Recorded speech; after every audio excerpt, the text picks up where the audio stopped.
Oh, hey guys, what's going on? Moss Man, what are you doing back here? Oh, you see, so Skeletor, he had to go to the grocery store. He had to go buy more barbecue Pringle chips. And so he's put me in charge here for a little bit. In charge of y'all. He said, Man, Moss Man, I have to go to the grocery store, so I need to put you in charge of Snake Mountain. Ha ha ha ha ha ha. Yes, that's Skeletor, right? Skeletor said since I was in charge, I could use the credit card and maybe go online and buy some action figures for myself. Oh, some action figures sound kind of nice. Yes, maybe we can go to Big Bad. Yeah, Beastman, we don't say that around here. We go to HellDopeToys.com. They have the best prices in town, and they ship everything in one business day. One business day, Beastman. That means I buy it, and it comes to my house super fast, and they pack it all real nice. So when I go to do my YouTube reviews for my 5 subscribers, I'll be like, oh, look at this minty fresh packaged box that I got from HellDopeToys.com. So what are we waiting for, y'all? Let's go get that credit card and head on over to HelloDopeToys.com right now before they run out of all the good stuff.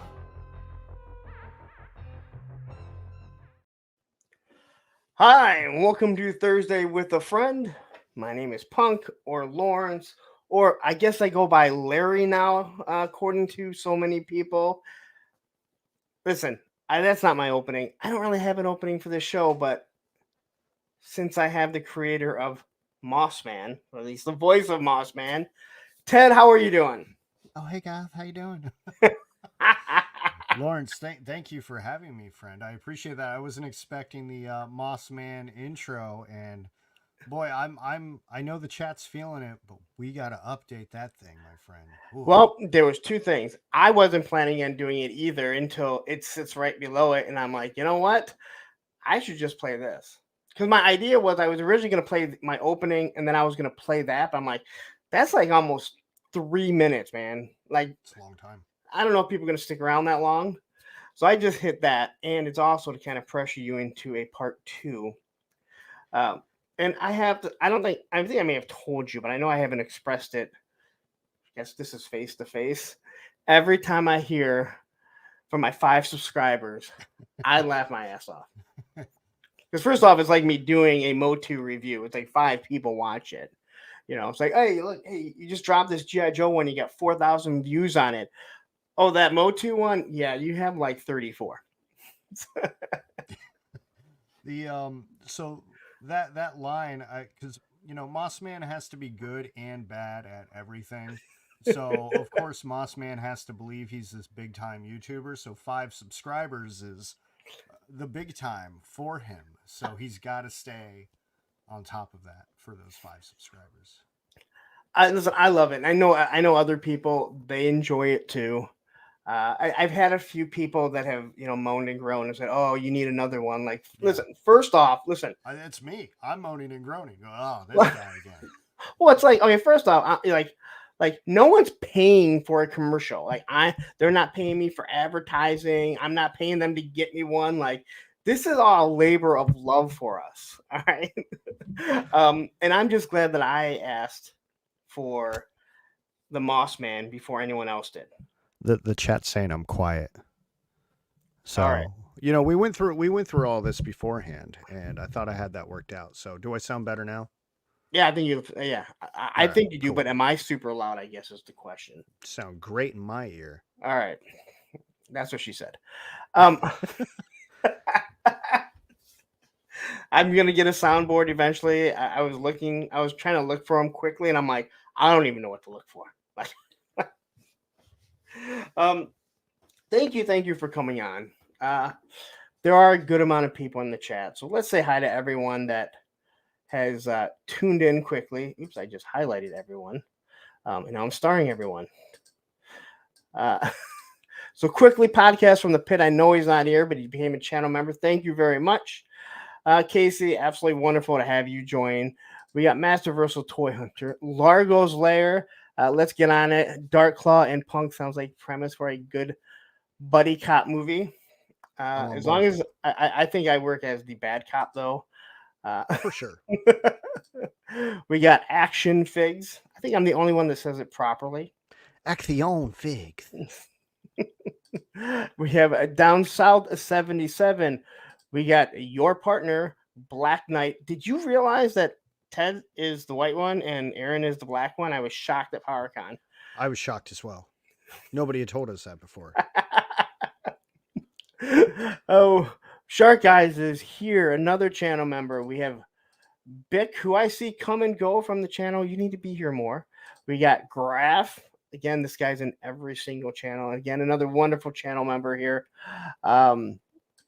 We got Derek Holloman. Listen, I also had every single person, so this is how I get so much time. Not that we really need it right now. Let's see here. Punk did decide to bring on somebody from Ohio, so that could be what's causing the delay to start the show. Just saying. Yeah, but he doesn't even, I mean, I'm not even sure Ted knows that he's in Ohio. He just knows that he was dropped in a city that he doesn't leave. Yeah. Just dropped him in this weird little prison. Shane, and then we have Figuratively Speaking. And is there anyone else? It's all a lot of the same people coming through here. Oh, Nolan is here. You actually got Nolan on the channel. I think you're the only one, didn't you? No, I haven't had. Oh, no, that was on Oz's. Sorry.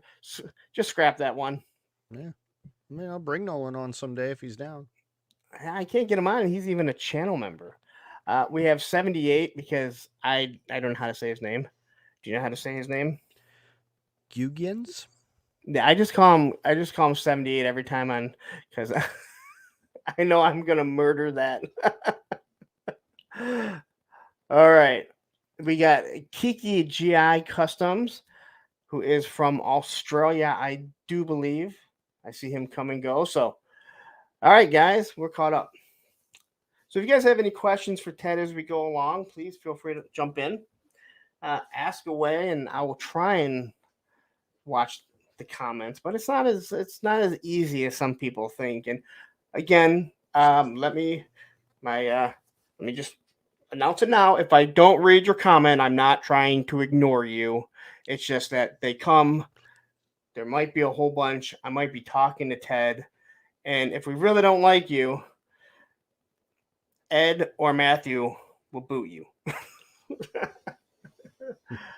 Oh, Kiwi is someone from New Zealand. So, New Zealand, Australia. It doesn't matter. It's someplace I'll probably never get to. It's on the other side of the pond. All right. With that said, I'd rather go there than Ohio again. But I will end up in Ohio before then, I'm sure. So first off, where does your YouTube name come from? Ted DarkClaw.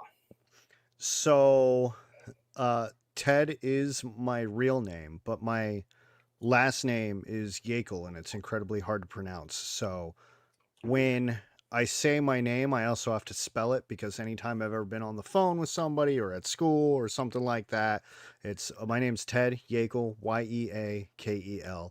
But still, they don't ever pronounce it right. They don't ever spell it right. And as I moved up the corporate ladder at the day job, they went strict on social media stuff back in like 2012 when, all that was really popping off and hitting its peak. And I didn't want my employees finding me, and my wife didn't want some of her family members or old high school friends finding her. So I was like, well, let's make a fake last name. We weren't sure what to do, but we were reading a lot of comics at the time, and she is a diehard Batman fan, and I'm a diehard Wolverine fan. And I was like, well, did you know the amalgam of Batman and Wolverine is DarkClaw from the 90s. So we dubbed ourselves in 2012, maybe it was 2013, the DarkClaws, and that is our now family name. So that's what we go by. That's what I go by on everything, unless it's a government paper. That's what I'm using.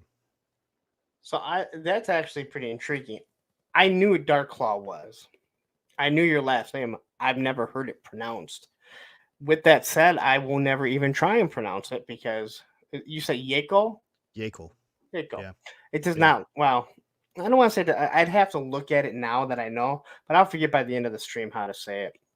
My It's a ex. stupid last name. It's just and I'm the last person to die with it. Like there's nobody to take on the name, so why keep it, you know? My ex's last name is Kemeneki, Mm. and to this day, I can spell it. But if you ask me to spell it at the second I have to start all over. Like I have to go from it and then start. Like you would hear, just like the L, just like if someone said, "Hey, what comes before this letter in the alphabet?" And you're like, same thing. Yeah. And I've spelt it so many times. Obviously my stepdaughter has that same name, so numerous times I've had to go through that, and I'm just like, and she'll look at me like she would look at me like, "You don't know how to spell it." I'm like, "I know how to spell your name. I just know I don't know from any of the letters how to get to the end." There's worse last names to have, like Dicks, Butts, Smelly. It's you could be Mr. Smelly and marry Mrs. Butts and be Smelly Butts. It's Yes. there's worse last names to have, but it was an annoying thing, and I needed to hide from people, and it did a really good job. I actually lost a lot of friends on social media from that because they didn't realize it was me anymore. So I found that amusing. I think a lot of the whole social media, when it all started, you did want to have that just be anonymous. Mhm. At the same time, you don't want people to think you're hiding. And I told this not too long ago. Like I always went by Boba Fett. So all these message boards that I ran or that I was part of, I went by Boba Fett. I had a Boba Fett license plate in 94, 95 on my Dodge Neon, right? So there's some people that I'll see. There's one guy in one of the chats. He goes by Boba Fett, and I'll see someone read it, and I'm like, I didn't. Oh, wait a minute, that's not me. Like it's still ingrained in me for the years that I went by it. That's me, and I'm like, oh, that's not me. More so than if I see someone with the name Lawrence on it, that I don't think about it. But I think it's awesome that you guys both share something like that. That you found a woman with a hobby that you two both enjoy. Yeah, it was interesting, and she was, she doesn't hate our last name. She was happy to get rid of her last name, which is Evans.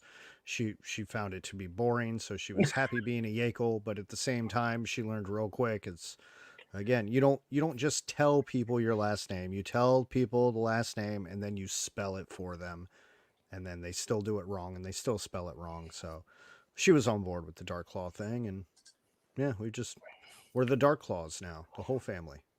With Maze rented a car to a guy named Ricard Cummings, and he literally told me to call him Dick.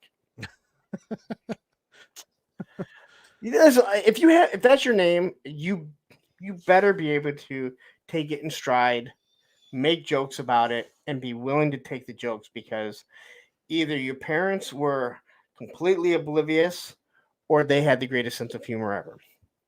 And so quickly, let's say here, Carol is here. Let's give Oz a big happy birthday, even though he's probably too busy on his own stream doing something. But happy birthday, Oz. I know you missed mine, but that's okay. I don't hold grudges or anything. Happy birthday to Oz. We all love Oz, creator of the network. Yes. Fuck you for not noticing mine on the day of and not being in my stream, but it's cool. Like, hey, you know what? I'm not bitter about things. I don't hold grudges. So he's early for next year. Oh, very early, early, but that's okay. Anyway, so many of you that may just be tuning in, let me just explain the format of this. This is not to really talk about toys and what's coming out. Even Roman seems to think that. It's to get to know the person on the other side of me. I think we see enough shows where we talk about toys. I do one myself. But I always want to talk to the person and see what they're into, how their life has gone, how they came to this point. So that's what we're going to do. I think most of you have been here, but we always get someone that comes through that wants to ask me about the latest G.I. Joe, uh, the latest name reveal or something. And usually Matthew has to like say after like the fourth time they've asked, like, this is not what the show's about. So I'm just getting ahead of it right now. Say hi to Brick too. So, buddy, not right now. No, not right now. You think dogs could understand a little bit better? If I wasn't here talking, I swear I think he used me talking, and he's like, "There's something wrong with him. I need to go help him." But if I'm sitting there and we're just watching something, he doesn't bother me like this at all. So, all right. Do you mind me asking how old you are? I am 41. Okay, so you're kind of in the age bracket as us. So you were born in 82. 82. All right, so you're as old as my sister, I believe. Hmm. Somewhere around there. Anyway, so were you born in Ohio? And So I was born in Melbourne, Florida, in 1982, which is near the JF Kennedy Space Center. So I don't remember a lick of it, but I guess I used to go watch rockets shoot off into space. Don't remember it, but how apparently long? it was a spectacle back then. How long were you there? 3 years. So my parents got divorced when I was 3, and my mother moved back home to Worthington, Ohio. That's where I have 5 generations of family. She moved back home to live with her parents until she ventured off on her own. And then my father followed along because he wanted to be a part of my life, I guess. He didn't do the best job, but I was just wondering if you were there for the space shuttle going boom. oh, well, I mean, if I was, I don't remember. No, you And weren't. I don't know when. I'm an ignorant person, so I'm sure a few went boom. Okay, like you do live under a rock, don't you? I live in a You bubble, you actually. truly do. Like, I live in a bubble. I mean, so you got to remember what the Columbia. Sure. Anyway, I guess there won't be any space jokes like that. Like what does NASA stand for? Need another 7 astronauts. Um, sorry to anyone that lost a family member on the shuttle that blew up. I know there's like 5 of them in the chat right now. It's like Yes. this guy. Yes, Challenger was 86, so that's right. Anyway, so you moved to Ohio. That's you said your first memories. Do you have any siblings? I am an only child. A Oof. happily only child. Happily. Happily. So, well, since you already went there, you said your parents got divorced, Mhm. but your dad still ended up following. Yeah. Yeah. Okay. Now, did your mom get remarried or? Yeah, so she got remarried when I was like 5 or 6 to my stepfather. They're still happily married. Real good guy. Science fiction writer. But yeah, so she was on her own for a few years as a single mom. We traveled around a lot. So between when I was 3 and when I was 6, when they finally got married, we lived in Worthington, we lived in Columbus, we lived in California very briefly. Yeah, and then she got remarried, and she's been married ever since. So do you live in Columbus now or? Yeah, so I live in Worthington, which is a suburb of Columbus. I could go across the street and be in Worthington or Westerville or whatever because the lines are so weird. So I have a Columbus address with a Worthington zip code, but I consider where I live to be Worthington. But you are not an Ohio State fan, correct? I I'm not a sports guy. Like, and I didn't attend Ohio State, so I don't have any loyalties to any of it. Doesn't I affect me. I'll be sure to send you a Michigan shirt. No, Um, no, no, no. That'll get me killed. So I wear a Wolverine shirt. I wear a Wolverine shirt and it's navy blue and in yellow it says Wolverine on it. And I cannot wear that during OSU football season. They will murder me out on the streets. oh, I know. I was wearing it the other day and they're doing construction work around here. They're putting new sidings up on everything. And the lead construction guy saw me out on my porch and he was like, "Go blue." And I was like, I don't know what the fuck I'm sorry. I don't know what the hell you're saying to me. And then I realized I'm like, oh, I'm rocking the Wolverine shirt. And I'm like, this gets everybody. But yeah, no, if you're in the wrong part of town, I know. they will just come at you. And I'm like, no, no, no, this is a superhero. I don't know anything about your gang And rivalry, it okay? does not it doesn't help that one of his suit colors is blue and yellow. Yeah. It's just it's a navy blue shirt and with just Wolverine and big yellow on it. And yeah, it gets me in trouble a lot. And I say that's why those people are different. Like that's all they have down there. Where in Michigan, yeah, Ann Arbor is Ann Arbor, it's a suburb for the most part of Detroit. So again, like there aren't just Michigan fans here. There's the Lions, Tigers, Wings, I guess the Pistons, and then there's also a lot of the Spartan fans from Michigan State. But Ohio State, that's like all you guys have. And I know you got the Blue Jackets now. I'm surprised they even let them be the Blue Jackets going to Columbus. Surprised they didn't do some like they should be Buckeye Jackets or something. It's just a stupid name. Anyway, I'm gonna get off that because guess who's playing for the national championship next week? Michigan. Anyway, yeah, I know. I don't know. Don't worry, it's gonna be a shit show because I'm gonna be watching the game the whole time that I'm trying to do a show. All right, so you're an only child. Mm-hmm. Were you spoiled as an only child? Because I know that's how most. Maybe at Christmas, but my mother was not necessarily the spoiling type. I mean, she might disagree with me and say that I was, but a lot of my youth was so my stepfather worked for the state. He worked for the Secretary of State, so he had a nice stable job, and that was great.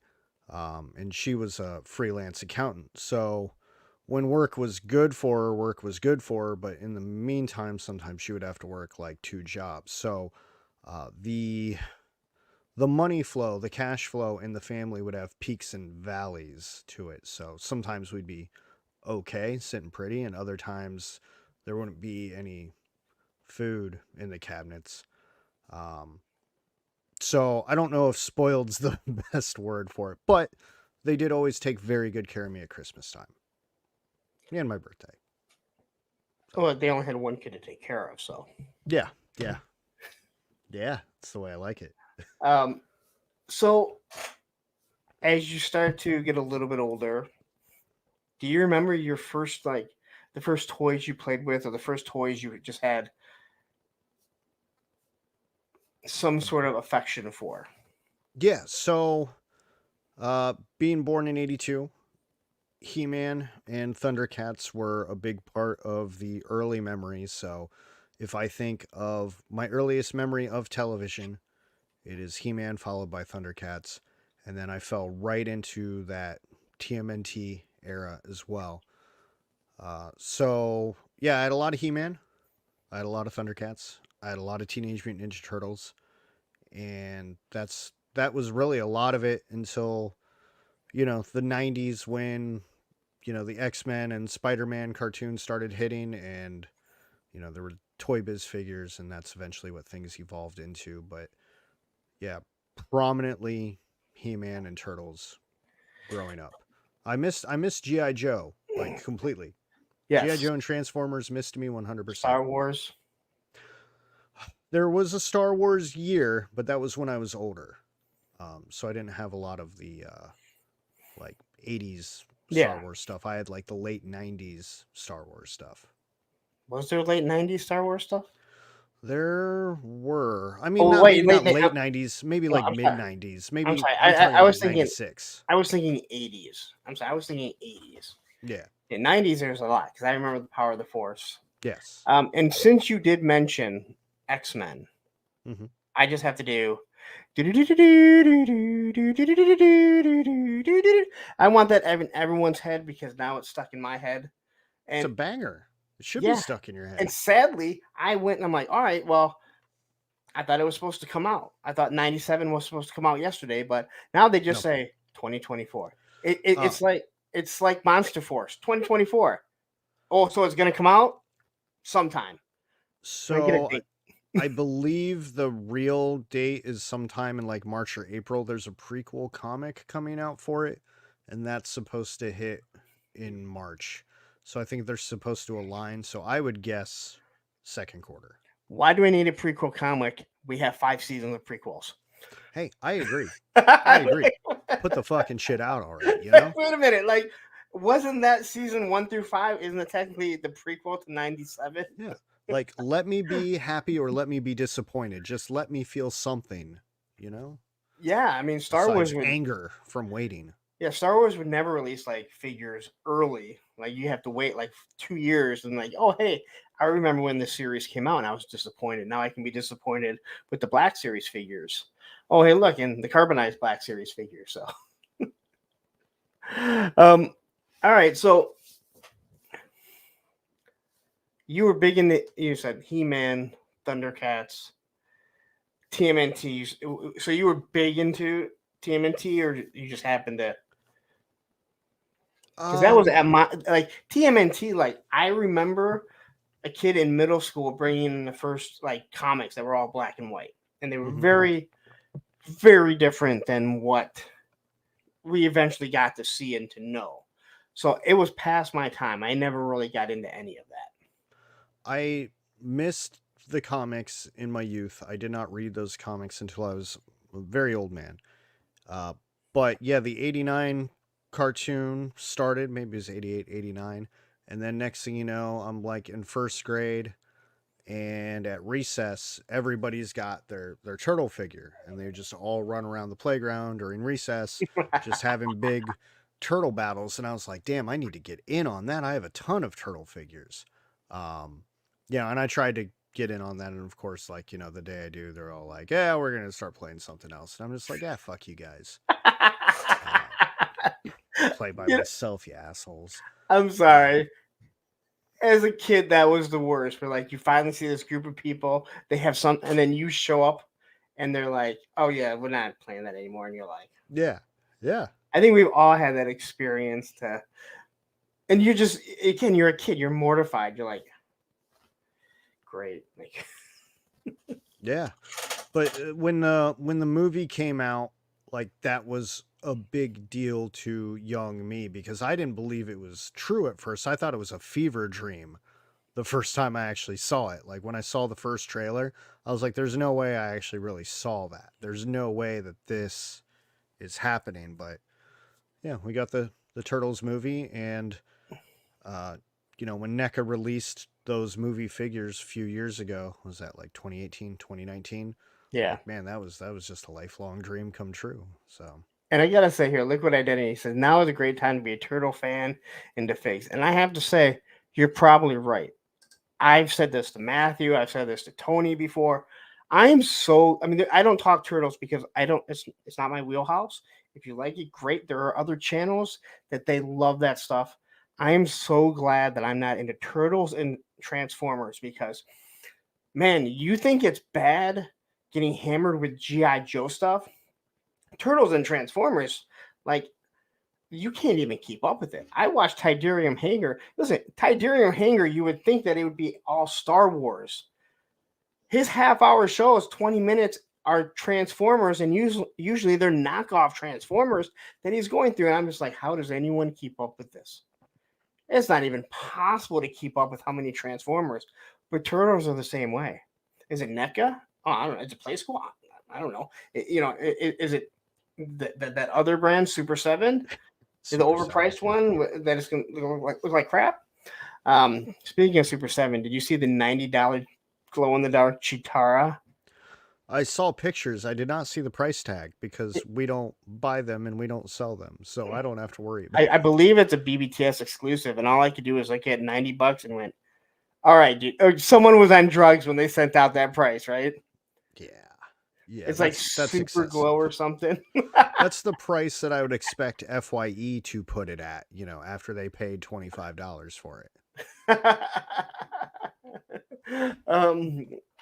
Yeah, Attorney Eclipse here. Let's see. He says, Lawrence, I'm into Transformers, and the only way I found to keep up with cherry pick the characters and that looked the best way to go is that. Wait, what? Wait, did I read that wrong?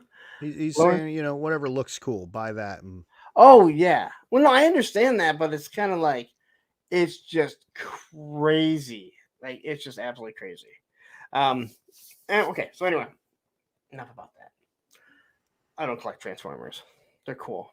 Like, it's funny. That's what we just talked about. Like, hey, when I go on your show, is there anything you want to talk about? We're like, well, we're not going to talk about Transformers because we know nothing about it. And I'm like, hey, if you want to talk about the 86 movie, I saw the 86 movie with my buddy at a theater that's no longer there. And again, when they said, oh, shit, we were like, oh, my God.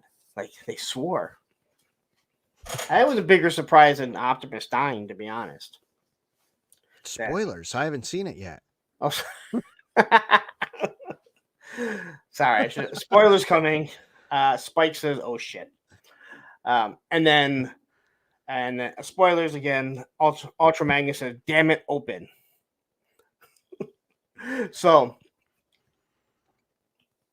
you're into toys. You said Turtles was your thing. Motu. I don't think anyone's really said Thundercats, which I loved Thundercats as a kid. And matter of fact, I loved the remake cartoon. My son, he was so mad when they pulled it off. He doesn't understand how like ratings are what rule everything, because I thought it was such a good adaptation or adaptation of it. But I love that stuff growing up. But you missed like Adventure People, and you missed all that good stuff. I did. So, like most of us, as you're getting older, when you get into your teens, did you continue to collect or play with toys, or did you start to find something else?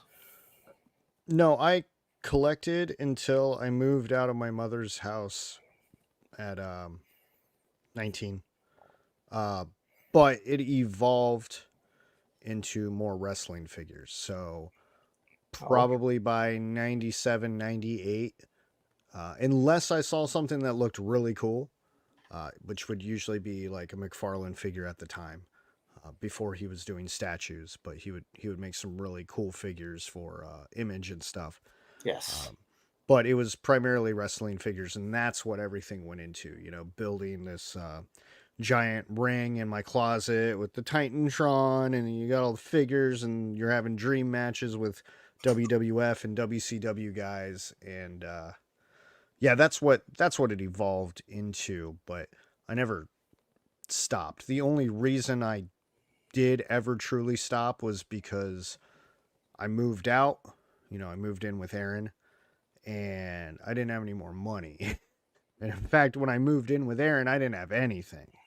I left everything at home, and then all that got sold on eBay by my parents years later. So Okay, so let's back up, because first of all, I didn't realize you. I mean, I knew you've known Aaron for a long time, but so even through high school, you were like, you didn't get into girls or anything else. You were still buying toys. So I had a girlfriend from essentially the same girlfriend from like middle school until about my senior year. I was with the same girl, and she didn't care. It's not like she was coming over and I was like playing with my toys or anything like that. It was just like whatever. She was like, yeah, I got weird shit too. Wait, so you had one girlfriend for that long that was accepting, Mhm. and then you found another one that you actually married that was also accepting? Yeah, and there was a little bit in between there, but yes. The fact that you found two shocks me because I can't find one. Yeah, so the girl from high school, she was also really into wrestling as well, which was nice. So, yeah, she'd buy me a figure every now and then. Like, here you go. I'm like, bet. Looks cool. As Patrick said, toys and girls are not mutually exclusive. You're right, but all the girls that I have been with, the toys they like are not. Well, I mean, I like them with them too, but they're not the same types of toys. They're not going to be in my background. We'll just say that.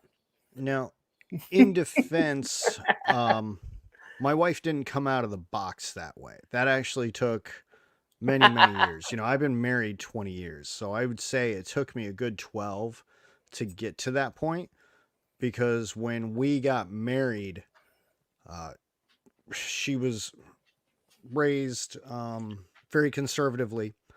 So she had a very Martha Stewart mindset when we got married. So she was like, okay, well, the living room's going to be real nice and everything's going to be pink and we're going to have cute stuff in the bathroom and all this weird shit that you have, that's going in bins. She's like, you can keep that somewhere else, but you can't keep that out here. So for a long time, a lot of what I did have got binned up. And that's another reason why I wasn't collecting for many, many years was because yeah, I just couldn't put it anywhere. No, and that's understandable because I know when I was with my kid's mother, like she didn't understand collecting, but also when kids come along, your money needs to go elsewhere, and not everyone has the financial means to collect and also have children, especially if you have more than one. Uh, those things cost a lot of money. They do. They Like do. it's coming up every single year around tax season. Those people without kids, they will get on Facebook and they'll say, "Must be nice to have kids and get all that money back." And it's like, really, really, would you like to take how much it costs to raise these kids? And I'll give you the money. All right, you pay for everything else, and you tell me how great it is for this one time a year that you get this big lump sum, but it doesn't last very long. It does not. It does not. It is a nice perk, but it does not. I don't know what, 2 weeks maybe, gone. Yeah, and all you're doing is using it to pay off credit cards of shit you had to use for them. On a side note, I've been watching Ed and Aaron troll me in the chat, but I also really like Brick's comment of the toy warehouse in the basement here. This one right here, you showed her the toy warehouse in your basement. That's where we're at, baby. That's where we're at. You should see the living room. Look, Marv's hobbies. Very rare to see a woman likes toys and accept that in their adult male partner's hobby. Yeah, it's not complete. I'm not. Listen, I know there's a lot of women that are, that are okay with it. A lot of women that like it, but I think the majority of them. I think the majority of women aren't as passionate about that type of stuff. But you have to find, in my personal opinion, you have to find someone that is passionate about something. It doesn't have to be exactly what you're into. It could be precious moments from Hallmark or knitting, but that they understand that you have a passion for something. My ex, she had no hobbies. She didn't understand why I loved skateboarding or GI Joe. Like she didn't understand it. It meant nothing to her. Collecting was just like, I don't know why you want to collect stuff. It's just stuff, and it's like, you're right. You're not going to die with it. You're right. I'm not. So you guys can do whatever you want with it. But yeah. Okay, so you obviously you said you always collected, and so all through high school, music. We've already established you didn't do anything with sports. No. Well, I wrestled briefly my sophomore year, but I was terrible at it. So I got really, really jacked, and I learned a lot of discipline, and I had a few glimpses of potential, but there were lifers, at my school that would just come in and destroy me, and nobody was actively trying to help me improve. I was just with the bottom feeders that were just there to maybe fill out a roster or number, meet a quota or whatever. So they just fed me to the dogs, and so I quit that after the first year, and I said, you know what, this is dumb. I don't want to do this anymore. So, no, I didn't mess with sports. And Travis is calling you out. When you say jack, you mean cut weight to get to 99-pound class so you could compete. I never had to cut weight. They were always quite happy with my 135-pound range because I was a small dude who also weighed 135 at the time, and they were like, "Nah, you're fine." I, But the problem was meeting the other 135 opponents who were much taller and much more jacked. Again, feeding me to the dogs. So Very few people were like Kurt Angle, who said, I didn't cut weight because I felt weak. So he wrestled bigger guys because he was that damn good. yeah, Like, I mean, was not. yeah, like very few wrestlers do that. Like you said, most of them will cut the weight. Like you said, you're seeing these monsters that are like, what, 6-7 inches taller than you. Hmm. Very few people are going to be Kurt Angle that are that strong, that good at what they do. Uh, so, what about music? Did you get into any type of music or? Well, that's a loaded question. So, I did play the guitar for many years. I was taught young, and I was ultimately trained by. He was a blues musician, so he taught me backwards instead of teaching me chords first. He taught me scales, and because of him, I found a love for like Jimi Hendrix and things like that. So he taught me a lot of lead guitar as opposed to rhythm guitar. So I'm to this day I'm absolutely terrible at chords, but you know, if the fingers can move fast enough anymore, and I'm very very out of practice. But if I spent a couple days and got warmed up, the muscle memory's still there, and I can slide up and down. But yeah, I used to jam out with the wah wah pedal and learned a lot of Jimi Hendrix and other things. Some Smashing Pumpkins, some Blink 182. Learned a lot of stuff, and that was more high school. And then I guess I don't know if this is what you were poking at, but we were Aaron and I were also part of a rap group. We formed a rap group. Oh, We whoa, whoa, whoa, whoa, whoa, whoa! No, I knew nothing about this, but at this point, I need to know this rap group because listen, out of Lenny, I found out he had a death metal group, but a rap group. So whenever I tell anybody, they laugh because they look at me and it's ridiculous. I But then when I promise I show won't them, laugh. when I show them pictures, they're like, "Oh, damn, okay, I see it now." Wait, there's physical evidence of this too. Oh yeah, the sexy trio was the hotness. Oh, So it. there were three of us, okay, and it started off as a joke. I want to say Christmas of 2000. We Aaron, myself, and the third member, his name was Chad, were at my girlfriend's Christmas party, and it was not a fun party. We were just kind of there, and we were like, whatever. And her mother really wanted to do Christmas karaoke, and we were just like, dear God, kill us! Can we please just all leave now?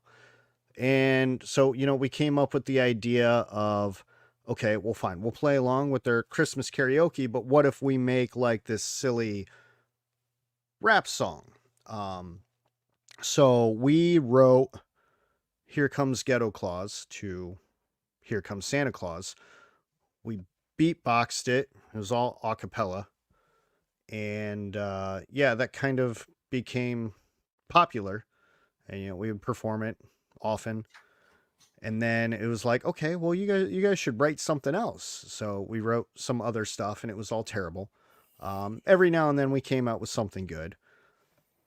Ultimately, Chad had to leave for college. He moved on to Kent State, so it was just Aaron and I. But prior to him leaving, like when we were trying to be serious about it, because like we could do this, we would be under streetlights here in the mean streets of Worthington, under a streetlight, just going and we would just rap all night under streetlights, and that's just kind of how we got started. We was mainly just an all a cappella group. We got invited to perform at house parties. We got booed out of those house parties for different reasons.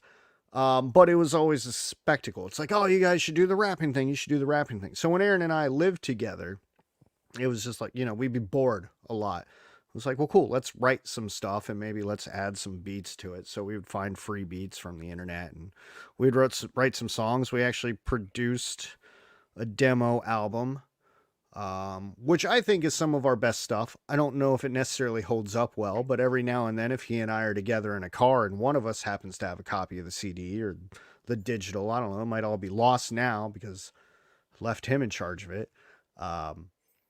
Every now and then, we get to live our youth, but for a minute it was popular and sexy trio ho, And Shark Guys, member for 5 months. Thank you. Okay, Ted, we need to hear a bar from that rap. What, Ghetto Claws? I don't know. Listen, I'm just throwing this out to have maybe the next commercial be a Moss Man forming a trio rap. I wouldn't be opposed to it. I'm just. Yeah, I'll do my Ghetto Claws verse right now if you don't mind it being incredibly profane. I don't think it'll get you demonetized, but yeah, as long as swearing is fine. The type of stuff that's not. Yeah, well, I haven't done this in a long time, and I've never done it on a stream for sure. Aaron's gonna be real mad at me. Why? Does he need to be part of it? Huh? Does he need to be part of it? No, he does not. He does not need to invade another one of my streams here. All right, I'll give the verse for Ghetto Claws, okay?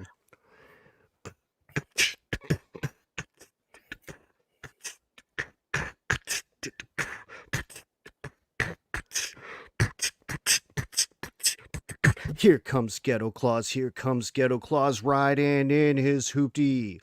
Going to the ghetto as fast as he can, trying to get some booty.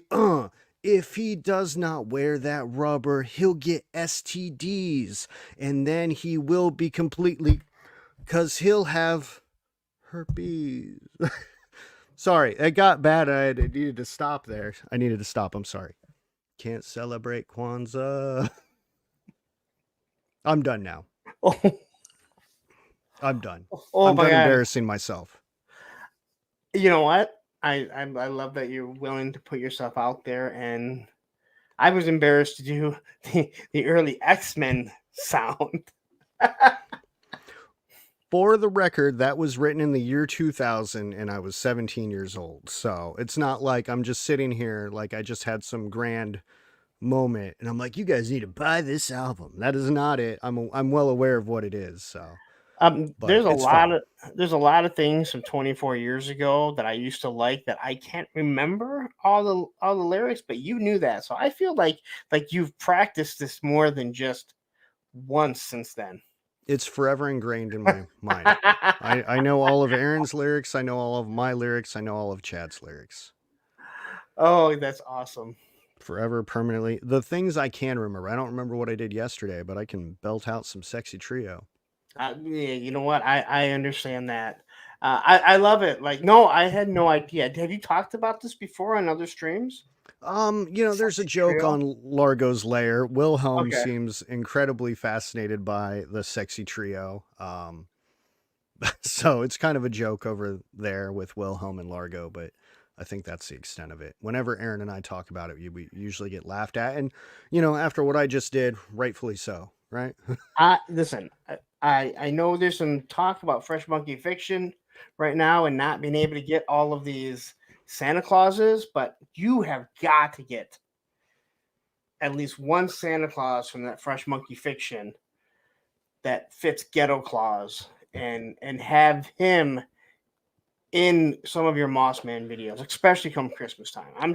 Listen, These ideas are free. All right, I'm not asking for Hey, no, royalties. it's a good idea. It's a good idea. But yeah, there were 3 verses to that. One from each of us. One he's riding in a Pinto, and Matthew brought it up as so yeah, that's definitely a thought. But I mean, that would just be the thing that we were known for. Like, it'd be July and we'd be somewhere and be like, oh, do Ghetto Claws, you got to watch this. And me doing it on here takes a lot away from it. Like, there's a presentation value to it, and all of us were together, it would shine as much as that could shine, I guess. well. All I know is that in 2 Sundays from now, I will be on Hella Dope Toys with both of them, and I want both. That's all I'm asking for. Aaron can't remember his lyrics. I'll have to write them out for him. You can have them scrolling on the bottom, so you can read them as. That's another good idea. See, I should be taking. Where's my fake pen? No, that's Taking absolutely notes. awesome. I love that, and no, that's not what I was getting at all. I was just talking like I like punk music. I mean, I think that's pretty obvious, even though your wife doesn't believe that I'm a punk. She knows she created an enemy that day. I was like, well, but you need to stop poking at this man. She's like, ask him if he's a sellout. And I was like, okay, because I didn't know what the fuck she was talking about. And then she was like, punks don't like being called sellouts. And I was like, girl, what are you doing to me here? I'm a 48-year-old punk rock skateboarder. You can call me anything you want. Listen, I said this before. I used to go to punk shows and I would see the old guy sitting against the wall just watching the show. And I remember telling my buddies, I hope I'm never that guy. I am so glad I am that guy today. That I'm still here to just sit there and be like, oh my God, you can actually enjoy the band and not be in the pit getting your ass bounced around. This is kind of crazy. I really wish there was chairs because now my back is starting to hurt. Feel that. No, that's awesome. No, I wasn't expecting that. I love the fact that you did that. Well, now I regret doing it. Well, you are the first person to sing on the show, I do believe. So, which is good because I've had some other firsts that I'm just like, oh, shit, this is not what I was expecting. All right, so you graduate from college, or actually you graduate from high school. Mm-hmm. Did you go to college or anything? I did not. I have several college credits for business, but again, I'm an incredibly ignorant person, and school was not my strong suit. Not because I say I'm an ignorant person, because I can't pull out a map and tell you where Wyoming is. I mean, You I-75. know, I don't know where. Yeah, I don't know where. What, I-95, I-75. I don't know. I don't know what it is. So in a worldly way, I'm an incredibly ignorant person, but I'm also an incredibly open-minded person, and as in, I can accept being wrong and I can be open to new ideas, and I'm always trying to learn more. So from the high school perspective, I was a moron, but that's only simply because I just didn't do homework. I just never turned in homework. I could study and pass a test and recite nonsense. But, taking a map home and coloring it, or writing or doing a bunch of math problems over and over and over again, that just wasn't my thing. I was really bad at it. So no colleges were interested in me, and honestly, I wasn't interested in spending money on something that I knew I would fail at. But again, because of my actual real day job career over 25 years, I am business educated. I do have business credits. I was dean's list for some of those classes. So, but no, I didn't actually attend a 4-year school or anything like that. And even right now, I don't think I could. I still think I would 100% fail because I don't have time for the nonsense. I am with you. I mean, I like you took some college classes. I got a co-op job, and I never went back. And I couldn't even imagine sitting in class trying to learn. I've been at my job for 22 years. Like you said, it's not really a job; it's a career. Like that's you know, that's my career with that. Um, but yeah, hold on. And Aaron chimes in and says, "Fun fact: we were going to go to FU to get our BS." Yeah, we were going to go to Franklin University and get our bachelor's.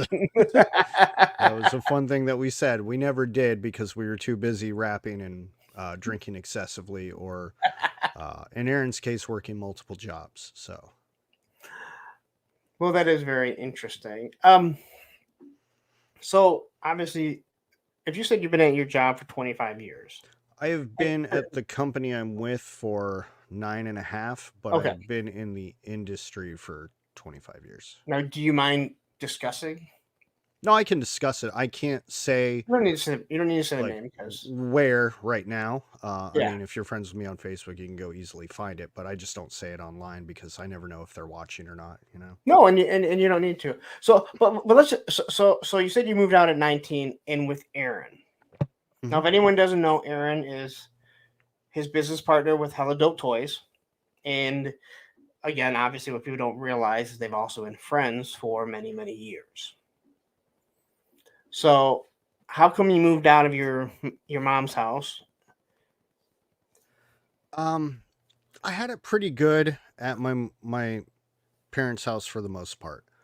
You know, I had the whole basement to myself, and I had my own bedroom, and I had essentially unlimited freedom. The downside to it was my mother began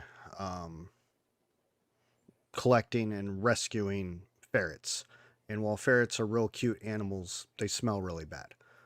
And they would have periods of the day where they would have free reign over the house. They would just wander into whatever. They learned how to slide under doors so they could get into my stuff and either destroy it, shit in my room, make my clothes stink. It was really unpleasant. So, in regards to trying to have a social life where you want to bring ladies over, because, you know, before that, like, I could have a good amount of people over. You know, my parents were very open to me having, you know, multiple friends over for parties. You know, they'd encourage that type of thing. But it just turned into a situation where like nobody really wanted to be there because it didn't smell great, and you know they'd always be running around and attacking you.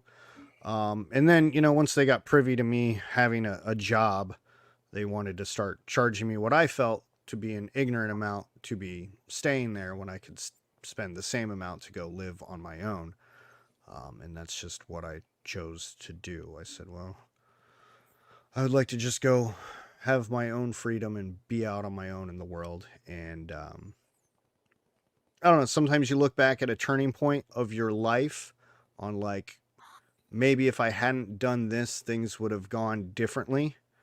And I always, you know, wonder what would have happened if maybe I just stuck around there for another year or so, just saved up some money or something like that. But, you know, we just jumped right into the fire. You know, we said, screw it, let's go get our own place.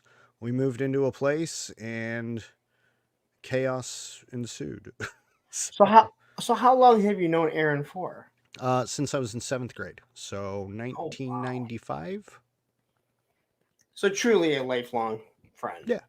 Yeah. As far as people I know, so in that neighborhood, it was hard to have friends because they would be in and out. So 1st grade, 2nd grade, 3rd grade, 4th grade, 5th grade, 6th grade. Every year I had a new best friend because whatever old best friend moved out. Aaron was the first person that ever like stayed and didn't move away from me. So he got stuck with me. And see, now you have these internet friends and you're like, you can't leave me. You have the internet. We have to have it. So yeah. So when you guys moved in together, did you guys both start? I mean, you said you've been in the same career. I would assume that career path must have started right around then, correct? Right when I graduated high school was when. So I worked for McDonald's. I applied at McDonald's.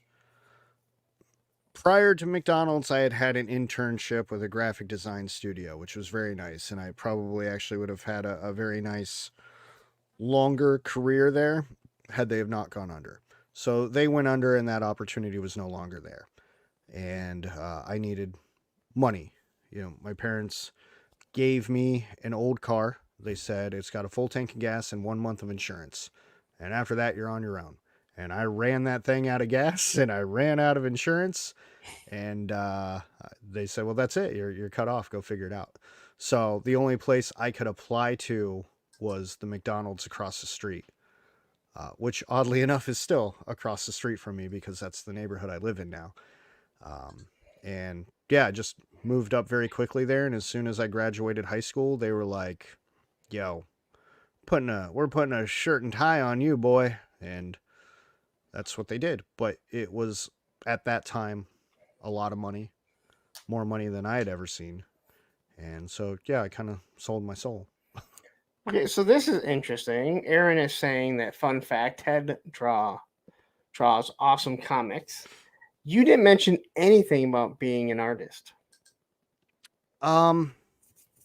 Yeah, well, there's two periods to that.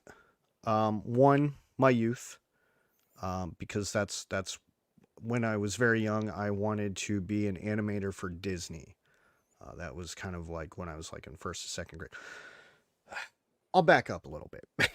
It's all right. When my parents got divorced,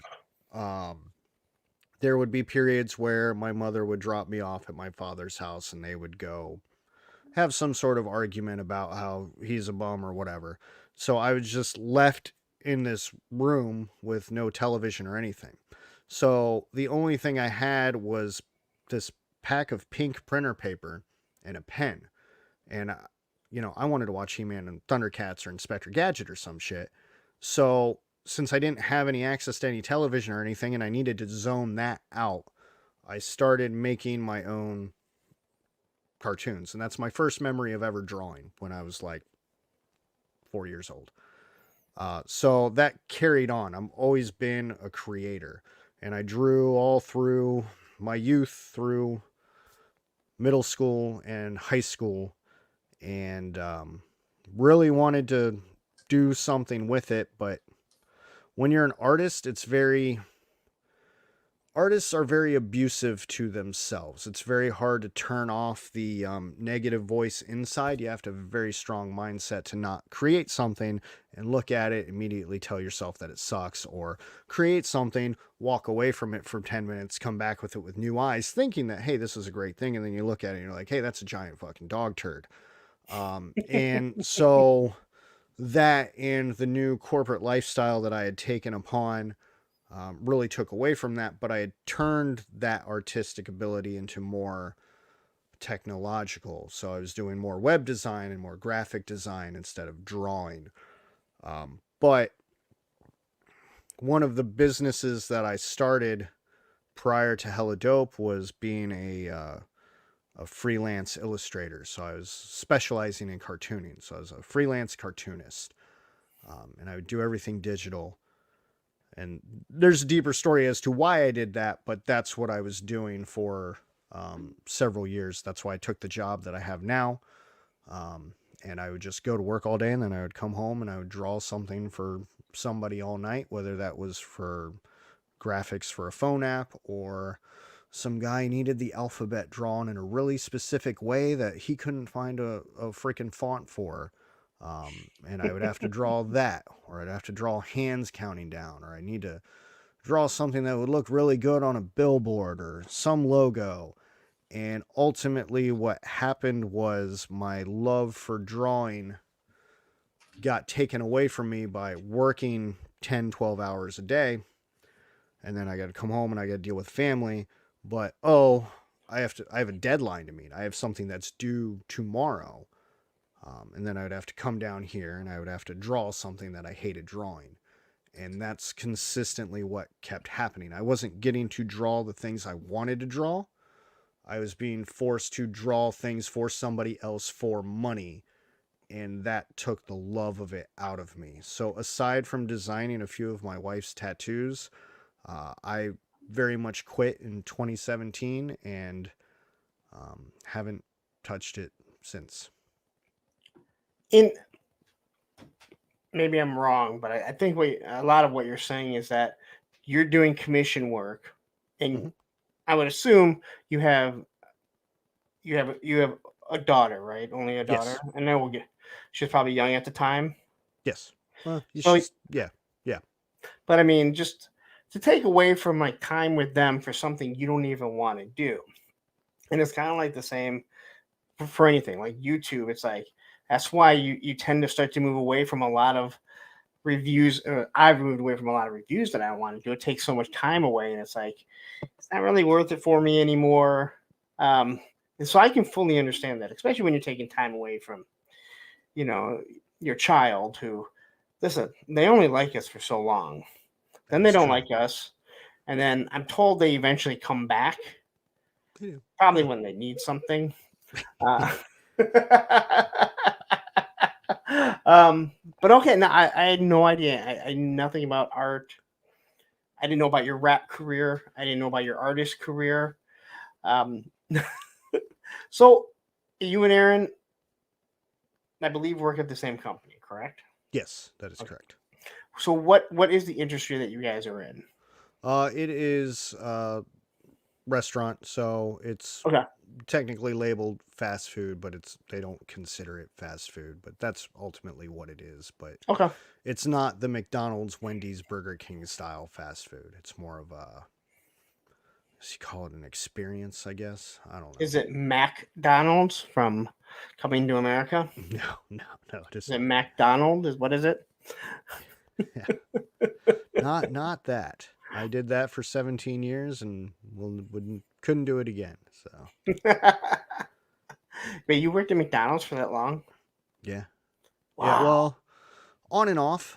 There was like 6 months or a year where I'd be away here and there just because I thought I wanted to do something else.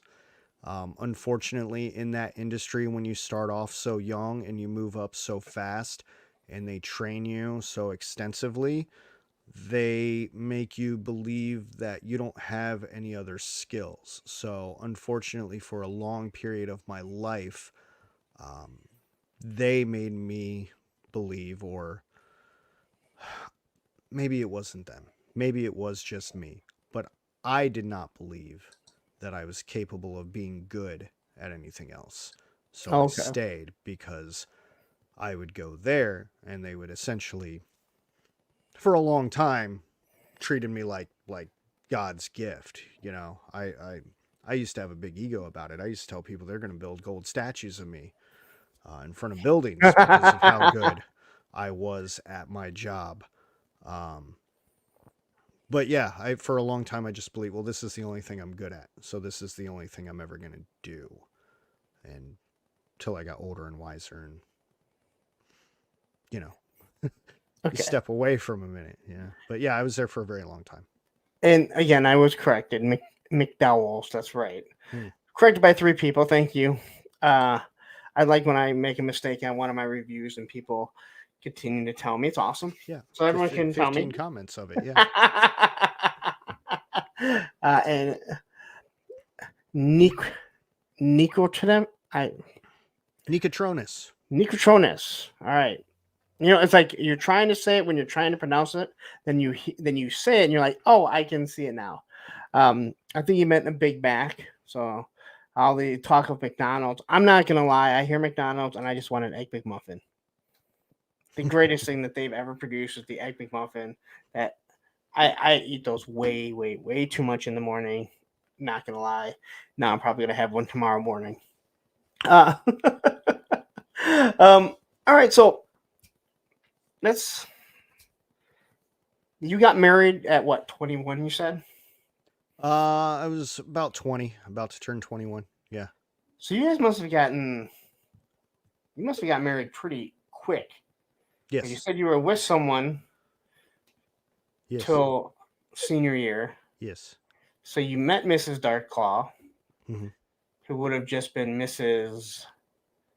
Dark Evans at the time. She would have Mrs. Dark at the time. That's what she is now. You two got married. Mm-hmm. Didn't leave the area. Still living in the bubble. Mm-hmm. You only had one child, right? Mm-hmm. Did it right the first time. Sure. Yeah, okay. I tell everyone stop at one. I ain't gonna lie. Let's stop at one. One was Right good. or wrong, stop at one because you're pushing the changes of fate. That's a It was my best creation. I said I can never top this, so why try? We left it alone. And does she still live with you? I know you made a comment to me when I said something, and you're like, "She's 21. She's the world's problem now." Yeah, so she's 20 now. She's turning 21 in July. She does still live here, and I'm fine with that because the world is a much different place. I've tried very hard to instill in her at a young age that she shouldn't end up like her mother and father, trapped in some bullshit restaurant retail career that she hates. Create your own opportunity while you can. But with housing costs and inflation, and grocery costs and gas prices and everything around here, it is, I don't know how anybody can survive, to be honest. Like I'm in a good situation in this very nice home. I have a very good landlord, and I make decent enough money where like we can survive. But if I sent her out in the world right now, she'd be back in a year. No, Um, and just honestly, someone living at home till they're 21, 22, even 23, whatever. If they're like, if they have respect for you, they do have a job, they're working towards something. I have no problem because everything that you said. Why should you just jump right into something that again you may walk out? How you could end up getting a career. Let's say you become an electrician, apprentice. You're gonna make money right away. But let's be honest, kids are gonna blow it. The 20-year-old's still gonna blow money because you think you're always gonna have it. So I have no problem with that. So you shouldn't even think twice about that. yeah, You know. I'm happy with her. She's an absolute delight. She helps out around the house. She helps manage the dogs. She has a job. She's not even home right now, and when she is home, she's in her room, either doing schoolwork, drawing, creating, playing her silly Sims game, and I know she's not making me a hell of a dope mug. she's she's very much retired from that. Unfortunately, she told me she goes, I hate making these, and she goes, and I don't want to do it anymore. And as a person who quit drawing for that exact reason, I can understand it. See. Now I would love to see exactly what is it that was so hard about it? You know what I About mean? what? Like what? About what? Making the mug.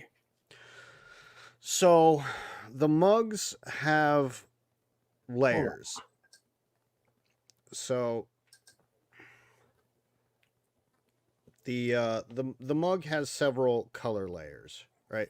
So it's because I learned how to make it because I had to make Largos, which I still haven't shipped to them. It's becoming a running joke at this point. But there's a light gray, a dark gray, and then a black, and all this has to be padded on. And then same thing for the handle. The name has to be written. You have to do the inside as well, and then the bottom. But the actual, so just doing this alone takes like good hour or so because you got to wait for all the layers to dry, go over a layer, make sure you didn't make a mistake. But the hard part is this is done by hand. So she hand wrote all of this, the whole Hella Dope, based off of the logo. So she did all that by hand and then painted all that, and it's a pretty grueling job from what I learned. All right. Hold on. I'm not good at getting people off. So I'm always solo. So I enlarge someone. I'm like, oh my God. I was happy I learned how to do this.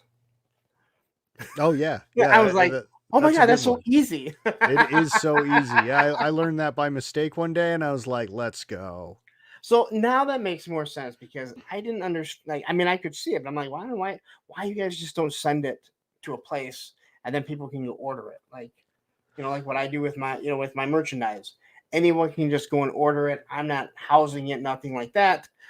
But especially when you're up on solo, like you could see the different layers of it. So that is completely now I understand um, why she doesn't like doing it and why you're not making them for everyone. They're a labor of love, and um, you know, honestly, and I don't even know. I don't know if she's watching, and I don't know if she knows that I know, but I know she made this special for me for Christmas last year. You know, I asked her to make one for Aaron, and she happily did. And then it turned into a thing where people liked them. So I was like, hey, let's start making some for lots of people. And to her, it kind of took the specialness of the gift that she gave me away now that I'm sitting here trying to mass produce it. And I think, um, you know, that took some of the joy away from it as well. I made this with love for you. I didn't make this with love to for you to exploit. All right, so I want to address something. You're not on your phone, are you? No. Okay. So when we did the movie thing the other day, um, Matthew threw up like a thumb sign like this, and all of a sudden there was a little thumb up on the side there. And so I'm like trying to figure this out. I'm doing it. I can't get it to work. Patrick, it turns out that because Matthew is on his iPhone, it's an iPhone thing. So when he did like two thumbs up, it did something different. He did thumbs down. He did like horns. It did all kinds of different things. So if you're ever streaming on and you're on an Apple device, start throwing thumbs up, pointing. There was pointing. There was two thumbs up. There was thumbs down. All kinds of different things. The background will start doing all kinds of crazy stuff. But I actually meant to mention that on Monday. But yeah, because it had me freaking out. Like, and when we went off stream, Matthew's like, he's like, yeah, you need to go to bed. I'm like, yeah. He's like, you're not going to bed, are you? I'm like, no, dude, not until I fucking figure out what this is. So he was looking at me, he's like, and I'm like, I think I might have said, like, you're on your iPhone? And he's like, yeah. I'm like, maybe that's what it is. And then when he looked it up, so the iPhone does all kinds of weird things like that. But it came out of nowhere because he had his thumb up, and then all of a sudden on the side there was this little thumbs up. So here I am on the stream going, "Was that working for me? Maybe I'm too looking like a total moron." But hey, it's not the first time; won't be the last, right? So anyway, let's move on. So you have one kid. She seems lovely. She is. Your wife seems like a decent person, although she thinks I'm a fake punker. She probably thinks I'm a poser when it comes to skateboarding too. Um, did she ask that? Is he a poser? No, but she did say ultimately all punk rockers become sellouts because that's what they have to do. And she says it's ironic because punks become the best workers because they have to follow so many rules to be punk So, that they become really good employees. so what's actually really funny about that? Well, I don't play music, so. But what's actually funny about that, if you ever watch, oh God, is it Punk Rock Dad? It was done. It was done by Jim Lindbergh, the singer of Pennywise, I believe. He did a movie. He did a book. He did a book and everything. And he talks to different guys that have kids now. You know, that are punk. You know, that are big punk guys. And he talks about it. He's like, it's weird. I have 3 young girls. I'm in a house with all women, and here you are, like, you sang a song, "Fuck Authority." And here you are telling your kids, like, do not, you need to listen to what I say. And he's like, everything that you've ever sung, every lyric that you've ever wrote, here you are like, oh my gosh, no wonder why my dad was so pissed at me. Like, everything that I said, I'm telling them that they need to do that I got popular off of them. But I don't believe that every punk band sells out. She's just saying any punk person in general, not necessarily even the You know, bands, but any person claiming to be of the punk lifestyle ultimately sells out just through sheer irony. Yeah. See, yeah, I understand what she's saying because you know, when you're young, you think, you know what, I'm never going to be that person. But then you realize if you stay that exact same person, you're basically going to be living on the streets. Hmm. Yeah. That actually is what was one of her points. Yeah, she's like, yeah, we have to go make money, so we can keep doing this silly punk stuff. But yeah, she's a punk person. Most people would, and she's well aware of it, would call her a fake punk as well. Um, but she's a big anarchist, and we have the debate all the time about how anarchy is just temporary because ultimately something would level it out to eliminate anarchy. So you can't have Yes. anarchy as a permanent state. It's a temporary state. So I don't know why you want it, because ultimately everything just goes back to what it was. But it's a debate we've been having for 20 years. Yeah, I think I understand what she's saying, and I'd love to have a talk with her about this. Um, Maybe we will. Like you said, she wanted to poke the bear and then run away. And I told her, I was like, come on down. She's like, I'm going to bed. I'll talk to him next Sunday. And I was like, Well, I okay. mean, let's be honest. She wants to talk about a sellout. Like, it's too late. I got to go to bed. Like, I know, right? wait a minute. Wait a minute. You just you went. You poked the bear. You started a fight, saying, is he a real punk? And then you're like, listen, it's just too late for me. I'm gonna go to bed. Yeah. It's she's an interesting one on her punk perspective, but she's very self aware of it. So Well, but I actually find that kind of amusing, to be honest, because again, like a lot of, I understand what she's saying. I don't believe that's really selling out. I think a 15-year-old or 16-year-old may look at that as selling out. But when you look at bands like Bad Religion and Sick of It All, Pennywise, it's like, oh, they found a way to make a living doing what they love. But again, you can say what you want. I don't want to call a crackhead if someone breaks into my house. I'd rather call the authorities and be like, hey, guys with the badges and the guns, there's someone in my house. Could you please come and take care of it? yeah, yeah. um, and I know there's other people you can call to come take care of it too. Uh, so, but let's get into this whole hella dope thing. So you're obviously still working a full time job. Mhm. Like, just so people don't people realize, YouTube is not my career. It is what I do after my career. That day is over, and all the time that I put into it. And I believe that hella dope is kind of the same way with you, correct? Very much so. So all people know about you is that, oh, hey, they have a toy shop. I order, they pack it, they ship it. I don't know if they sleep. I'm assuming this is all that they do, so they're probably done at 5 o'clock. Mhm. In actuality, you're starting or finishing before you go to work. Yes, sometimes both.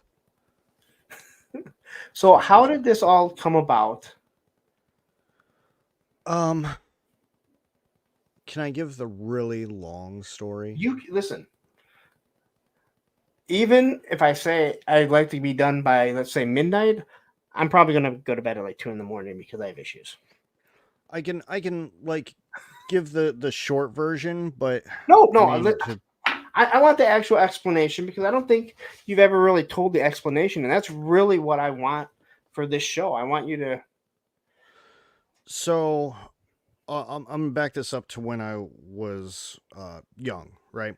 So I talked about how my family would occasionally be okay, and then would occasionally maybe not have cash flow. So there would be months or years where we were poor, and then there would be months where it's like, oh hey, we're pretty well off.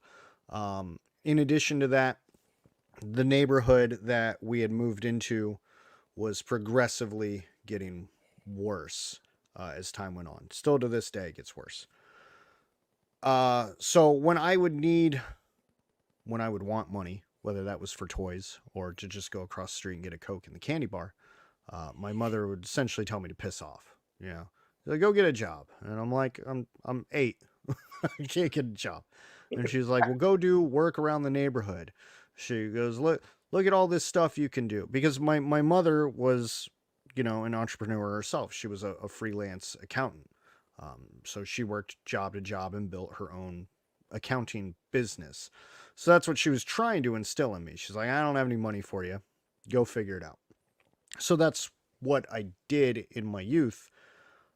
If I wanted something, and that consisted of various things throughout growing up, whether that was, I used to run a handheld arcade on my front porch. I'd have tiny little Tiger handheld games. And I would have the neighborhood kids, they could come over and play whatever game they wanted, 25 cents a pop, you know? We would have a mobile lemonade stand. So my mom had this really nice pitcher thing that you push down, squeeze out. You know, we'd steal some plastic cups from friend's house or something like that. And we would just go sell Kool-Aid because that was the popular drink of the neighborhood. You know, sell Kool-Aid, 25 cents a cup. Bikes were the primary form of transportation around the neighborhood. If you didn't have a bike, you were walking. This is, you know, pre-grunge era, before everybody started rollerblading and whatnot. So I learned how to fix bikes, mainly from having a bike for a long time, and have my stepdad showing me like how to fix a tire and what to do when the chain pops off. In addition, we would have what we called the junkyard. That's where when people moved out or whatever, they throw all their crap there. A lot of times it would be old bike parts. So I collected old bike parts. People's bikes would break down. Fix the bikes. Yeah, that's what we used to do. And so, in addition, I had a pet finding business. So if you lost your pet, you lost your dog, you lost your cat, I would go around the neighborhood and find it. Didn't have a very high success rate. I think I only found one. Wait, It okay. took me all day for like $20. Okay, so I understand a lot of the other stuff. Uh-huh. Where did this idea of pet finding? So all the time, this is back in the 90s, you know, where you lost your dog or cat, you'd put up flyers everywhere. So they'd be all over the neighborhood. And it was a pretty condensed neighborhood with like 3 complexes and a giant neighborhood surrounding it. So people were always losing their freaking dog or cat. And I was always out and about because I just had complete freedom. So I would just be out all the time. I'm like, well, I'm out here. I might as well look for this dumb cat. Okay. That makes sense to a point. Yeah. So, you know, that's kind of what I was taught to do. You know, you need $1. Go figure out how to make $1 real quick. Go out there and you hustle and you make $1. And I didn't realize it at the time, but that's what my mother was trying to teach me, even though ultimately as you get older, they try to, yes, I was the pet detective. You know, you get older in school and they immediately, once you're 15, 16, they're like, what do you want to do with the rest of your life? What do you want to study in college? What are you going to be? You need to make that decision now. I didn't know anything. You know, I just got shoved into a career because I had no direction in the first place. But I wish that I had more mentorship or guidance from someone in my youth when I was doing those things that said, hey, what you're doing here is good. You learned how to make $1, right? If you learn how to make $1, you can learn how to make another $1. Let's find a way to capitalize on this. But I didn't have that. I just did something till I stopped doing it, and then I just went about my day. I made my money, moved on. And then I have this career now with McDonald's where I'm very successful. They're just throwing money at my young dumbass. I didn't know any better. I just kept taking money and I was really good at the job. And I had really good mentors. I had a lot of good people that taught me things. So they taught me how to, you know, not only read and understand a P&L, but how to manipulate that P&L. Like, okay, cool. We want better results. This is how we get those results. And this is how you persuade, inspire, enforce your people to get these results. And this is how you train somebody to do what you're doing so you don't have to do it anymore. And you can go about bigger picture stuff.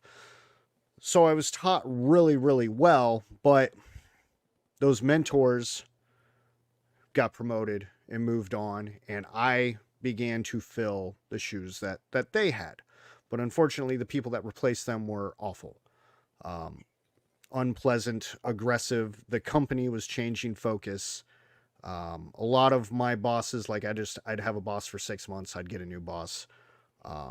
A lot of affirmative action stuff at the time. So there were people taking positions that weren't necessarily experienced as other qualified people. They didn't know what they were doing. And I became very miserable. I became the guy that would go fix a restaurant. Here, go to the ghetto, fix this place, make it run right. And your reward is, you get to reap that long term. Like, you get to fix it. But I'd fix it and they'd be like, cool, we got another ghetto restaurant over here. Come over here and fix it. So I was never in a place more than a year. By the time I fixed the problem and I built a team and I got the place to execute, they said, nope, you're going over here now. And then I'd have to start that process all over again. So I became very miserable and unhappy. And I was bringing that home with me every day. And my wife was upset about it. I'd been gaining weight. I'd been losing my hair. And I was just a grumpy asshole all the time. And I read this article and it changed my life. I was 30 years old. And I think the article was called something like 10 Reasons Why You Should Never Have a Job. And I don't remember how I found it or why I found it or what the hell I was even looking for to begin with. But it was essentially an article written by a gentleman who had started his own business. And the whole point of the article was, they make you believe that you need the job. One of my boss's mottos. She was like, well, I can't afford to not have my job, can you? And that was just the bullshit, sorry, propaganda that they would instill into me. I'm sorry if I'm boring people here. No, he's saying you became grumpy like me. Oh, I thought he meant I was just rambling too I ain't fucking grumpy. So they instill this propaganda into you. And what I realized from reading this article and what I realized from what I was doing, the fact that I had to go to all these other restaurants and fix these problems, I was doing it again and again and again and again. And what I realized was they taught me how to do what they're doing, what that company is doing. They taught me how to do it. And I can do the exact same thing on a small scale, because ultimately what the world tries to make you believe, so you continue to go to your job, is that, you need your paycheck, and people like Jeff Bezos and whatever other millionaires are out there that started their business from nothing, billionaires, sorry, are out there, like, those are special people. That's not you. You're not special enough to go do that. And so I just started thinking, I'm like, well, I'm miserable. I absolutely hate doing this. I hate coming here every day. I was so good at it, and they just made me unhappy. Like, every day I would just get screamed at. I was on call 24/7. I was working holidays. I was there on New Year's Eve one year while the ball dropped, and it was just one of the shittiest nights of my life, because here I am counting inventory, freaking 12:30 in the morning on freaking New Year's Day, and I was pissed. Working on Christmas, having to leave my wife and daughter right after they open presents because I got to go run a restaurant. Things like that pissed me off. And I was like, well, there's got to be a better way. If I can do this for them, I can do this for me. And that's originally where the idea of the freelance illustrator came from. I was just like, well, I'll just take my skill and I'll just draw. I'll just draw. And so I took a pay cut to leave there. I gave up a company car, and I gave up an 8-week sabbatical. So I was due for my company car 2 months prior to me leaving, and I was due for my 8-week sabbatical 4 months prior to me leaving, on top of all the other vacation time that I had accrued. Wait, did it have a golden arches ornament? No, I wish. If it did, you'd have to at least wait the first week and be like, drive around the golden arches on your hood ornament, like the old big Dodge Ram. It might have changed things. I don't know. But I took this pay cut to do this lower level job where I didn't have the stress and the hours were fairly manageable. You know, that's what I do now. It was a salary position, so I made the same amount no matter what. And I said, okay, well, I'll make up the difference from my pay cut by doing the freelance work. And that's what I did until that made me miserable. Unfortunately, killed my soul there. And I ended up at this unfortunate crossroads of, well, I have an option to take a promotion at the day job and make more money than I've ever made in my entire life, which, you know, it's happened a few times in life, but this one was really big. More money than I've ever made in my entire life. But I'm going to have to quit drawing. I couldn't do both. So ultimately I took the promotion, and then 2 years later, I took the promotion again, to make, again, more money than I've ever made in my entire life. And yeah, that's just what I did. I said, I'm just going to do this. This is what it is. They were right. This is the only thing I'm good at. This is the only thing I'm ever going to do. And then, HasLab had to release that stupid Sentinel. This is above me up here. They had to release that stupid Sentinel. And I didn't have money for that stupid Sentinel at the time. And I said, well, I would like a Sentinel. My wife was like, piss off. Find a way to make the money and you can have your stupid Sentinel. I said, okay, I'll find a way to make the money. You know, I know how to make $1. I can make $1. Easy. I can make $350, no problem. What I had become good at as a toy collector over the past 8 years was finding clearance toys. So when I took that pay cut originally to take this lighter weight job, I didn't have a lot of extra spending money. So I could really only buy one Marvel Legend a month. It used to break my heart. Oh my goodness. Sometimes in 2015, 2016, some of those waves coming out and I could only buy one a month. I was just like, I need to finish the Build-A-Figure. So I got really good at finding clearance toys. And I started telling my wife, I was just like, yo, if I can find it for $5, I'm buying it. I don't care. And I would be on the toilet in the morning, going multiple websites between Walmart, Target, Meijer, Amazon, whatever, because every day a price would fluctuate. You know, a Marvel Legends Cyclops would be retail price, and then for whatever random reason, the next day it'd be $5, and then it'd be sold out. So I got really good at just catching those trends and just building my collection through clearance. And I have a closet. I still have a closet right here full of just stuff, even from that era. And I was like, okay, well, cool.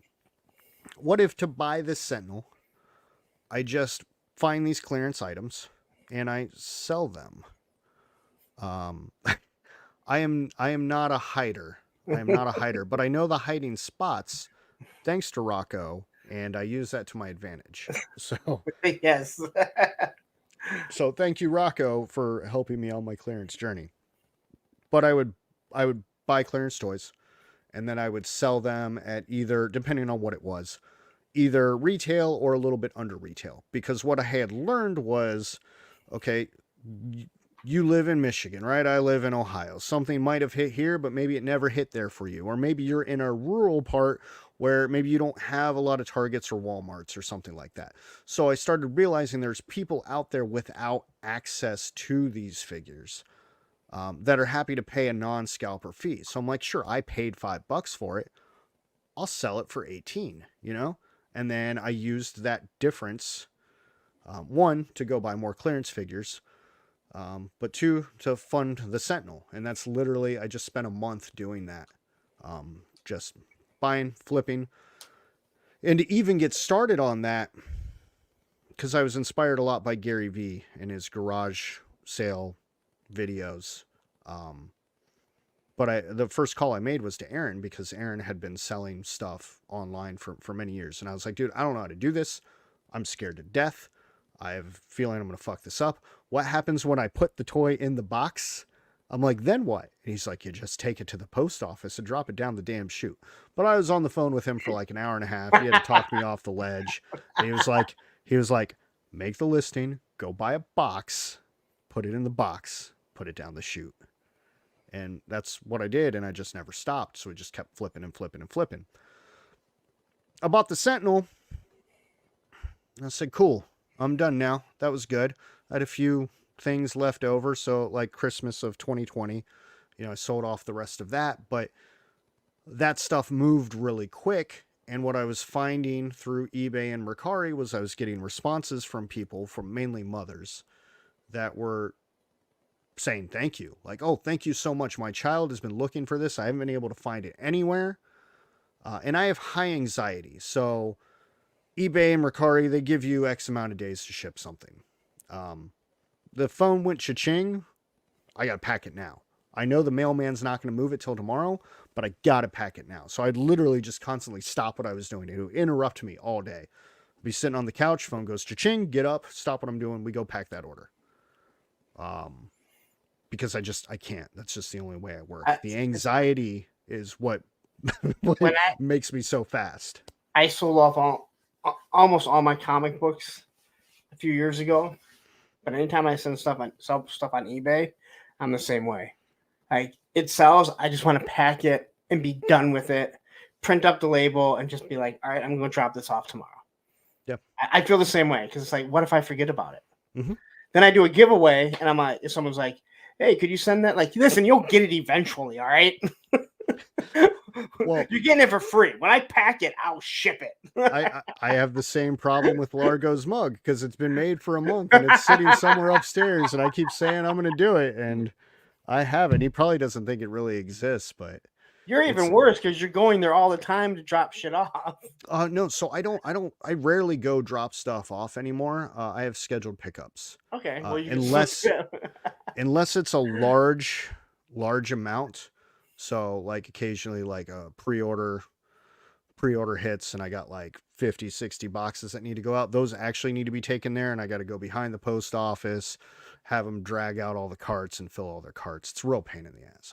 I absolutely hate I hate. It's good. It's a good problem to have, but I hate those days. Yeah. I get it.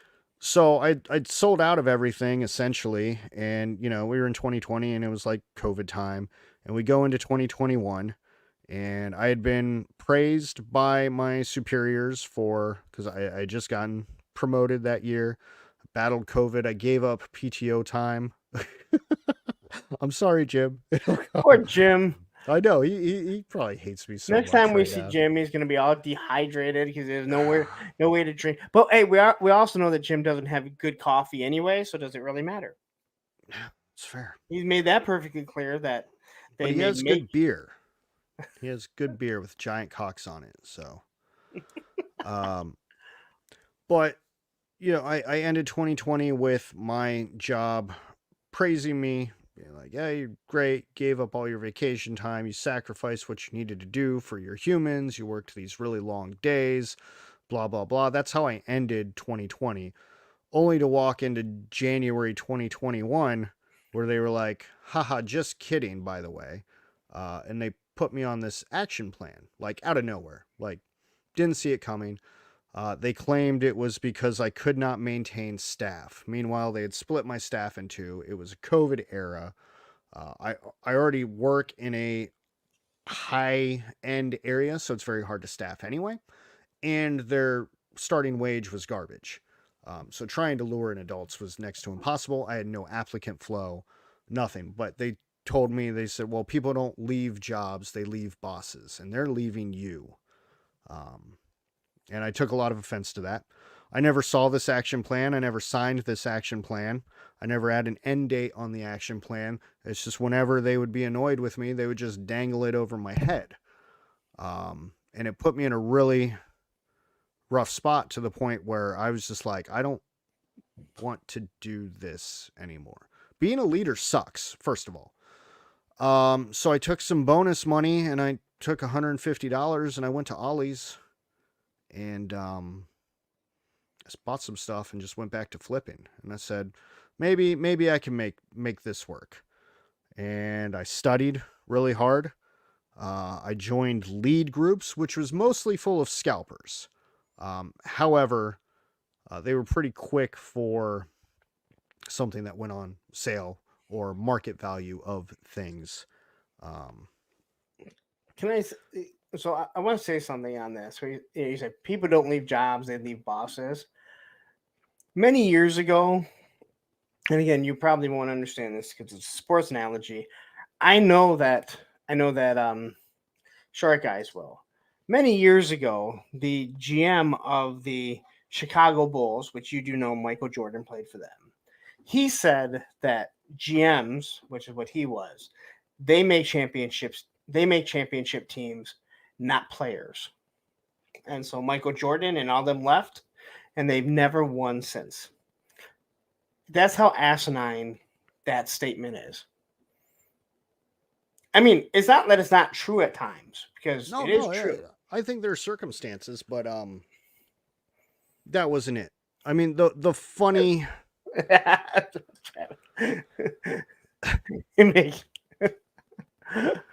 The funny part about that story is those people that put me on that plan are long gone, and I'm still there. So I always find that part interesting. But yeah, I just started selling stuff and studying, and I don't know what the hell Aaron's talking about.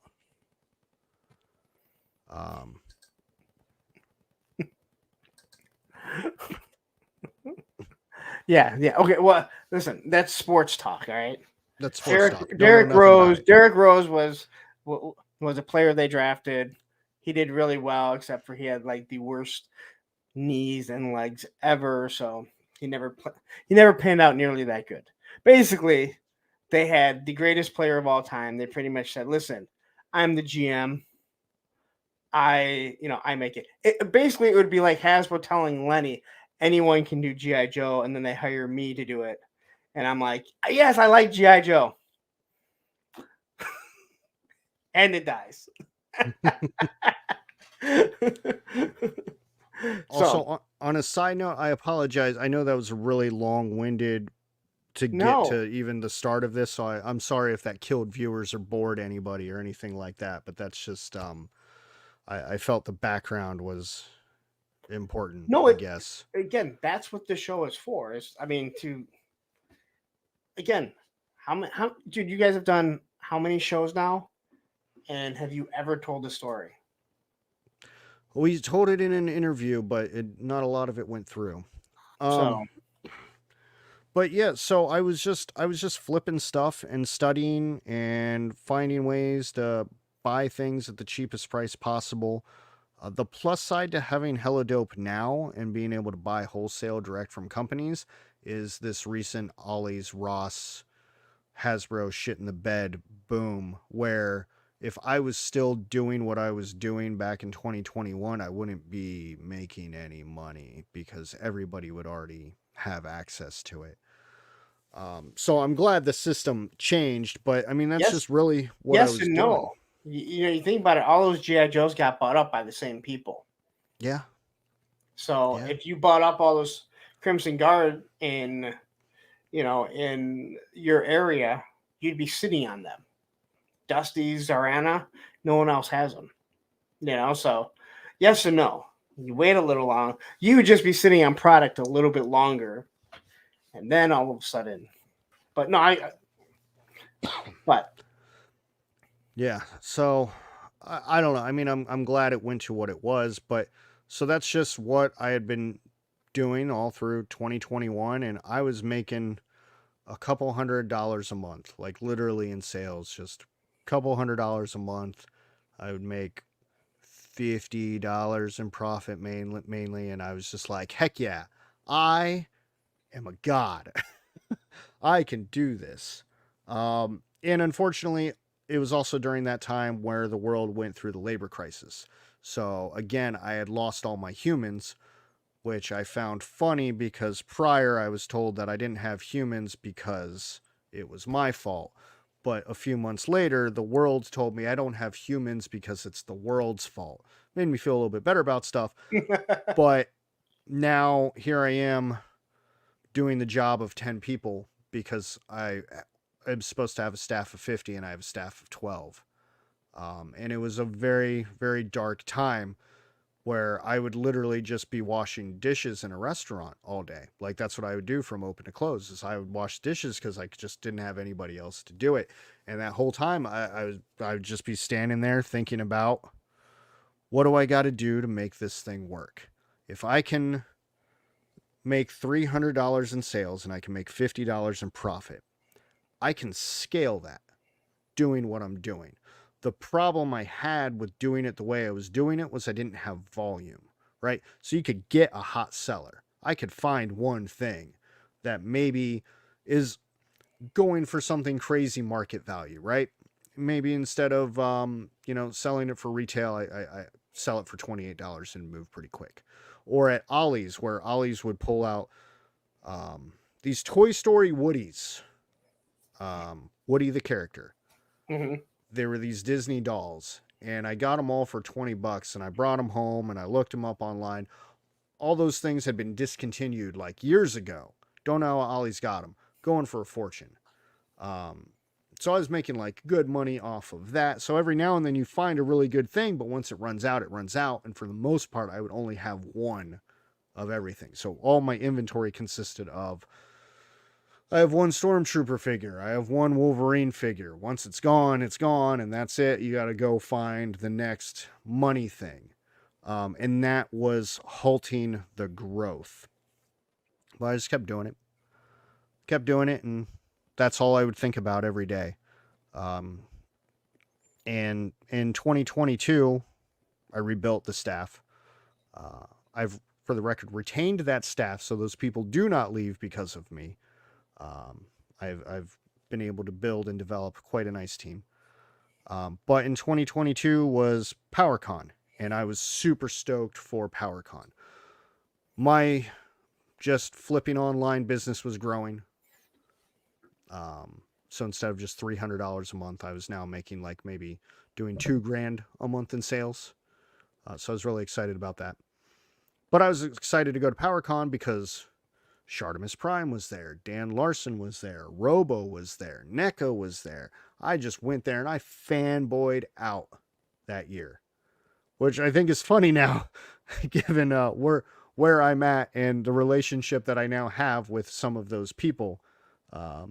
Some good, some bad. A lot of it's just really weird to think that that's what I did. I went there and I just fanboyed out all weekend. Aaron shows up on Sunday, telling him about how the business is doing because, he had been selling his figures. And he was like, look, man, there's people here. Talk to these people, try to get a deal with some of these independent toy companies so you can start selling those. You don't have to keep buying clearance and flipping clearance. Well, they don't want to talk to me. So he forced me to go talk to them all. He did most of the talking. But the requirements to get in with these companies are, you have to buy a minimum amount. You have to have a website. You can't sell them on eBay. I didn't have the capital or a website or anything, or the storage space. I had nothing.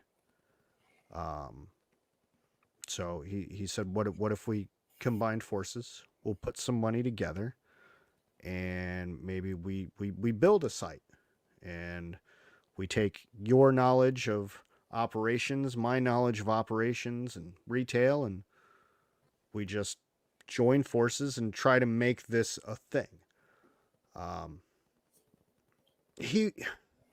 He was already leaning towards some of that to a degree anyway, just because I think he was selling his stuff, and I know he had been doing pretty well selling his stuff because I would watch his Mercari page and I'd see what he would sell and what he was selling it for. And also, like, he saw I was doing well and wanted to invest in what I was trying to do because he was like, hey, I just want to see you succeed. Here's how I can help. And boy, did it help, because then we had deals with NECA and Four Horsemen and Valaverse and EE and now Diamond and I don't know whoever else. whoever else. And that was the official foundation of Hella Dope Toys. It went from something no name. I was calling it the man with the bag prior to that. And we created Hella Dope Toys. And we launched this website, and nobody came. And the whole business crashed, actually. I absolutely love Aaron when he says like, I've heard you guys talk about when you started, and he was like, yeah, we'd be there and I could see like how many people are looking at it, and I realized, oh, we got six hits, 12 hits, and then I'm looking like, dude, stop looking at it. You're the only one that's hitting it, and I'm thinking someone's looking at the shit. Yep. But I understand it. I do understand it, because it becomes, I use this word kind of loosely, it becomes an obsession. You want to see those numbers do better. You want to see people show up. And your site's not the only one that does it. That if I look at something, next thing I know, if I didn't purchase it, an hour later, hey, did you see something? Hey, you left something in your cart. Hey, motherfucker, I'll order it when I fucking want to. Mm-hmm. I understand it. It's kind of frustrating and annoying. But sites wouldn't have that option if it didn't work. So I do understand the obsession of looking at that stuff. I understand where Aaron was probably going nuts looking at it. Yeah, I was just I was always looking at the site trying to find a way to make it look better, because when we started off we didn't have a lot of inventory. We had nothing. I remember the first 2 cases of the last Ronin. Believe me, the stuff that I looked at the other day that you guys kept fucking hitting me, I'm like, I'm not even at home to order it, all right? I have to get up to $100, so my PayPal credit will push it into 6 months of no interest, so I don't have to pay it next month right away. Booby traps. So I got some shitty mint green weapons. Anyway, that's the cheapest thing on your site. I don't even know what the cheapest thing on our site is. I was like, damn it, don't you have like a pack of gum or something I could buy? Some double mint. That's pretty much what I ordered with these guns. Anyway.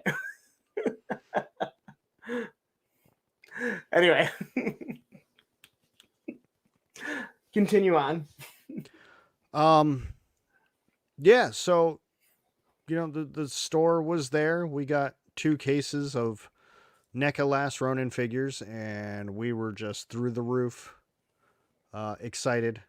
Actually, another fun story. Sitting in the warehouse behind this wall here is a shelf with a bunch of pegs, and one of those pegs still has the last unarmored Last Ronin figure that we have from the very first case. There was just one that never sold.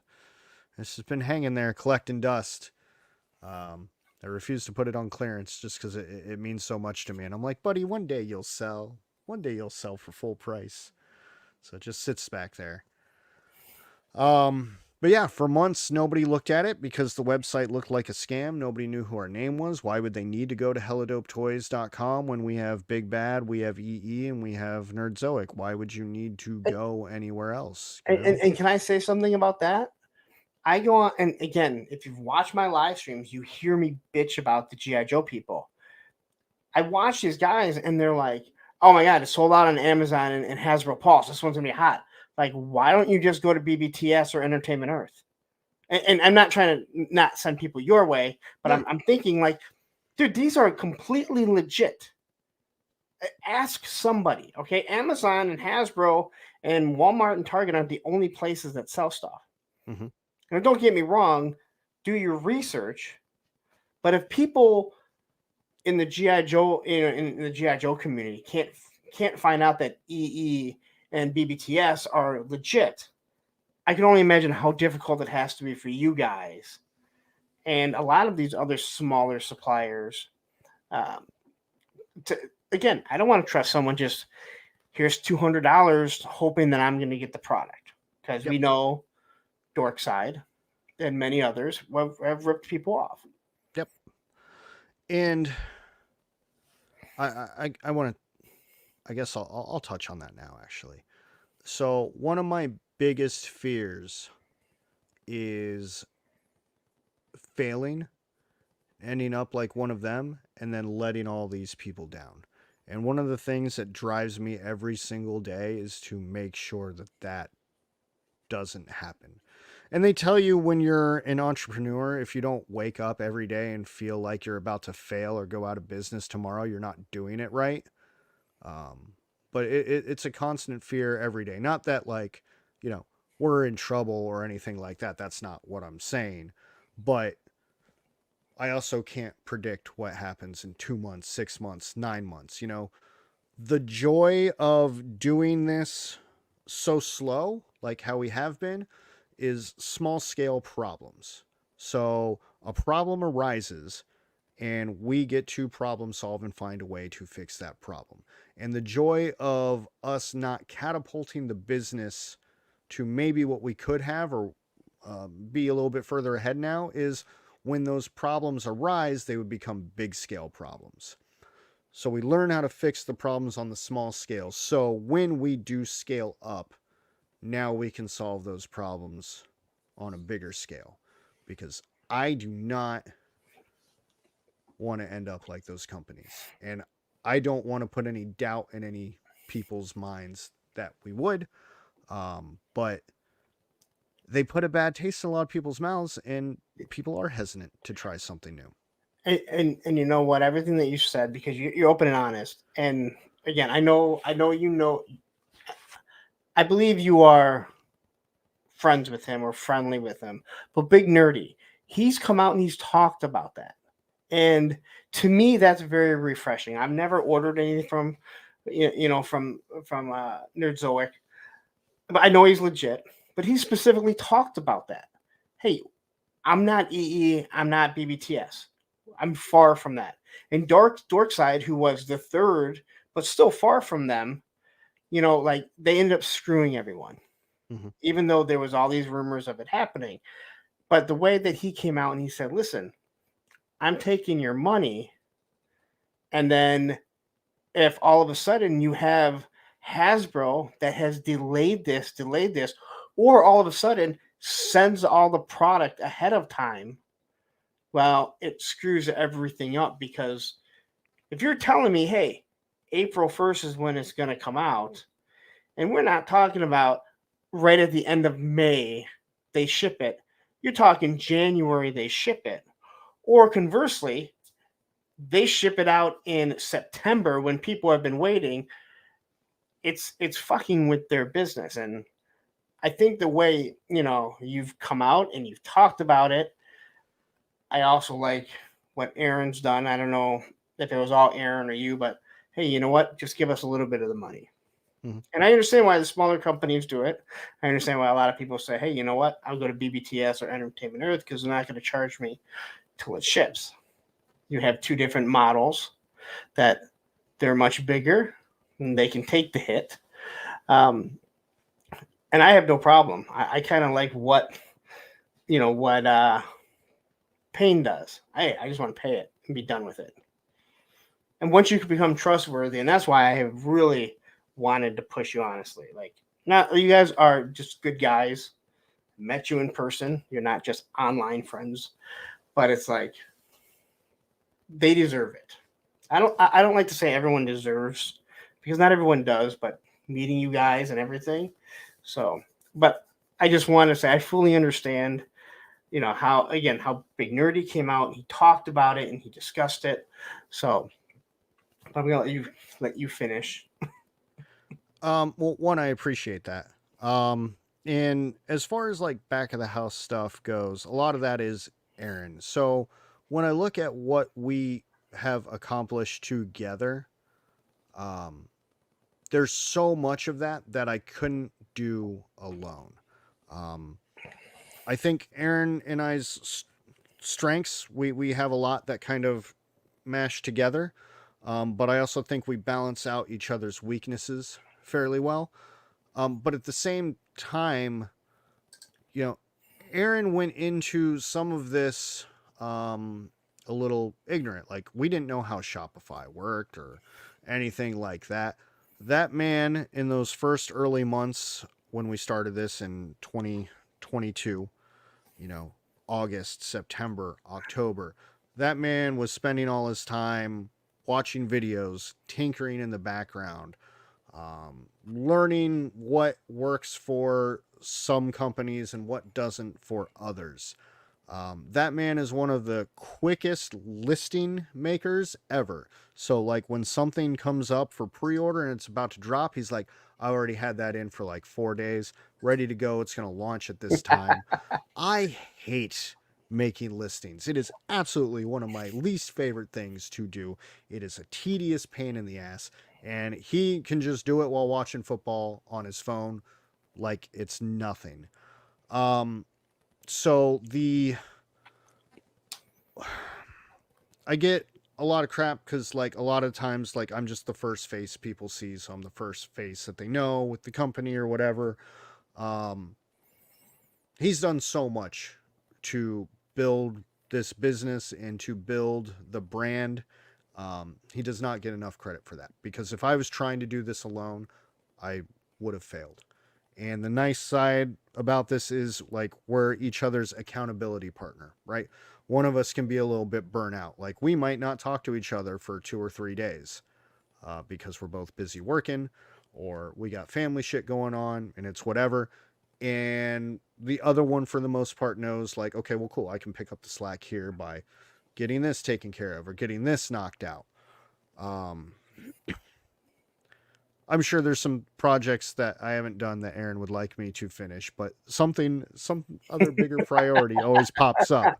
So, like, I'm constantly just swatting at problems, trying to get those away so I can actually deal with the stuff that I probably need to deal with. But I think we make a really good team, and he's a incredible partner. And I don't think he gets enough credit for what he does, because man's on his shit. And not only is he on his shit, but he put in the time to learn. And that is why he is so much on his shit. He knows what's coming out throughout the whole next year for probably every company out there. He can tell you the price. He can tell you the shipping date. I have no fucking clue. I gotta go look that up. So I want to address this from Derek, and I don't know if Derek is. I know I've seen him in my chat more than a few times now.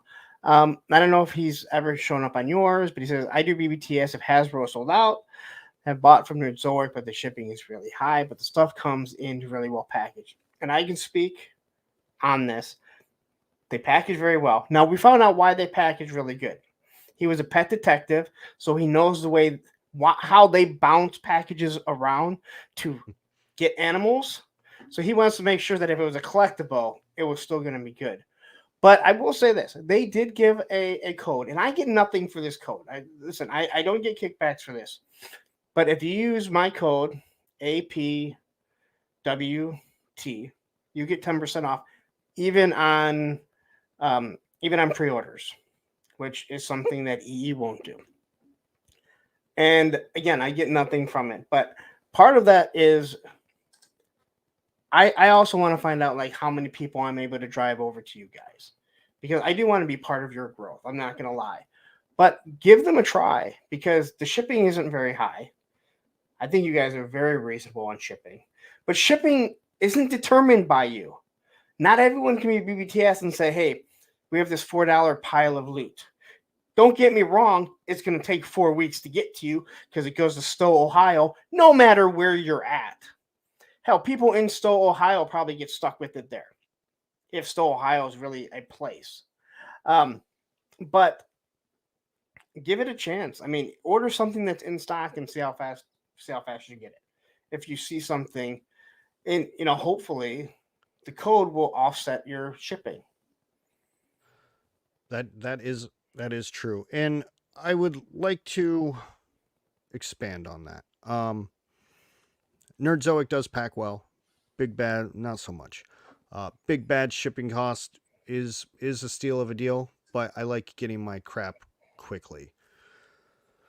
Nerdzoic will ship pretty quick, but he still offers a 24 to 72 hour window. So if he's backed up, it could take 3 days. We do 1 business day, which means I get a little leeway on Saturday, especially Sunday, which sometimes I need. But if I can ship something out Saturday morning, I'll 100% ship something out Saturday morning. But if I can't, I very much take advantage of that. We pack everything super nicely because of all my failures from starting off with this, right? Especially with those dirty Funko collectors, right? Shipping a Funko Pop to somebody on eBay is a nightmare because they're going to come back at you. Like, oh, there's a little scratch in the back. This isn't Howie's picture. I need a refund. All the time. It's not like All the Moss Man? time. Yes. All Yes, Funko they Pop do. collectors sound like Moss Man. I had somebody's mom yell at me once about the Funko that came. You sold this to my son. So that's where the intense packaging came from. I said, fine, you guys want to complain about this or that? I'm going to eliminate every possible opportunity for you to have a complaint when your item arrives. So we bubble wrap everything. We put paper in everything. I seal it up real good. I put it in the smallest box that I can. And then I have anxiety. I need that thing to go out because that's all I'm thinking about. I'm like, oh, this order has to go out. Why isn't this order to this person yet? And it goes out. As soon as the mailman will get here, which is usually 11 o'clock noon, every order gets licked. See, this is very personal. You have a personal touch, all right? Yes. So if you do create a crime, you have Ted's DNA somewhere on it. But yeah, everything literally goes out the next day. And the goal has always been to create an experience, right? So ideally you should go to the site and it should be easy to use. It's something we're always trying to improve upon because the site does look scammy and new stuff comes in and it's hard to rearrange things. So we're always trying to make the website a better experience for the user. And then the price should always be fair because we're trying to be competitive with Big Bad, with Nerdzoic, with Hasbro, with Walmart, all of them. So the price that you find should be the best. And let's not leave out local toy shops. And I know a lot of people don't. I have numerous ones, all right? And I have Sergeant Reds. I have another one called Nerd Out. And there's other good ones. I mean, there's a lot of people that don't have one good one. So you're also competing against them too. And I will say this, it seems like the majority of you guys, I think you're all in the same boat. The difference is you're shipping out, they're getting it in store. Mm-hmm. And so you're roughly getting it around the same time. Yes. So again, you can't leave out that you're also competing against them too. Yeah. And being in Ohio, we have some geographic advantages over other places, but I mean, also sometimes we get the raw end too, and something will be out for months before it'll even ship to us. Jada Toys. Yeah, tell me about it. It depends on what month it is and what company it is. It always seems like there's some sort of battle on getting something here, whether it's too early and we weren't expecting to pay for it yet, or it's already clearanced out and nobody wants to buy it for retail anymore. So it's a balancing act. But outside of the site, right, you buy it for a really good price. It's going to get packaged nicely. Like we have people like Josh over at Cox Create. He says, Ted, you can just open the figure and just chuck it in a bag and send it to me for all I care. I cannot do that. I do not have it in me to do that. I'm like, I'm sorry, Josh. I have no choice. My mind will not let me do anything but wrap this nicely and pack it perfectly, because it's not just like, well, I'm going to open it anyway. I don't need all your trash. But it's the experience of opening the box too. Like, I want that box to land there quickly. I want you to be happy with the price that you paid for it. And when you open it up, whether you're an out-of-box collector, in-box collector, like, you're going to look at a thing of beauty and get excited for a brief moment. Like, hell yeah, this came here. And not only is it here now, but I know it's freaking pristine. And then you can just take it out and curse at me for all the trash that I put in your box, and it's whatever. But but that's what we try to do. It's an experience from start to finish. That is the goal. And I think that's what we're offering that other companies aren't. And I know it's very minute, and I know a lot of people probably don't see it that way, but that is what we're trying to create. Uh, Nicotronis, are you from Michigan? Should I know this? I'm just asking now if you know, no doubt. That's the only reason I'm asking. But continue. And again, I think like I understand exactly what you're saying. There are certain things in my life I'm the same way. Like I have like yeah, I'm gonna wear a shirt tomorrow, but every single shirt gets hung up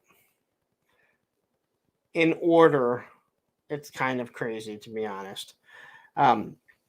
But when you talk about the packaging and you say, hey, someone says, hey, I'm going to open it anyway. You can just open it up and, throw it in there. All it takes is for that one person to be talking to someone at a show and be like, oh yeah. And they just open it up and they just ship it to me. And that's what they hear. And next thing you know, they're telling everyone, oh yeah, they just open it up and they just throw it in there. They don't even care about the box. They don't take care of you, where you're like, no, it doesn't matter. It's going out packed nicely. Whether you listen, I love what you said. You said this before, and you said we want you when you open it up, like you're opening up a Christmas present. If you want to ruin that box, that's on you. But that's for you to ruin it. Not for us. And it shows. But don't get me wrong. I'm kind of like fuck. Goddamn all this damn bubble fucking wrap and the tape and shit. I go through a lot of bubble wrap and tape and packing paper, yeah. Action, I don't own an iron. The ex took it when she left. And I had no reason to replace it because you know what you do? You spray your clothes and then you shake it out and it gets all the wrinkles out. So, all right, so that was your packaging. Yeah. I do like your point about, somebody seeing us send something loose and then getting the wrong perception or something like that. And, that's exactly why we have standard operating procedures. Everything has to happen the exact same way every single time. It's consistency. That's how you build systems and routines, and systems and routines lead to success. And I certainly wouldn't want something being misconstrued as a bad image on the brand. So I really like that point that you made there because that's spot on. It's something I hadn't even thought of, to be honest. Yeah, and again, like how many times has someone overheard something and that's what they run with? Mm-hmm.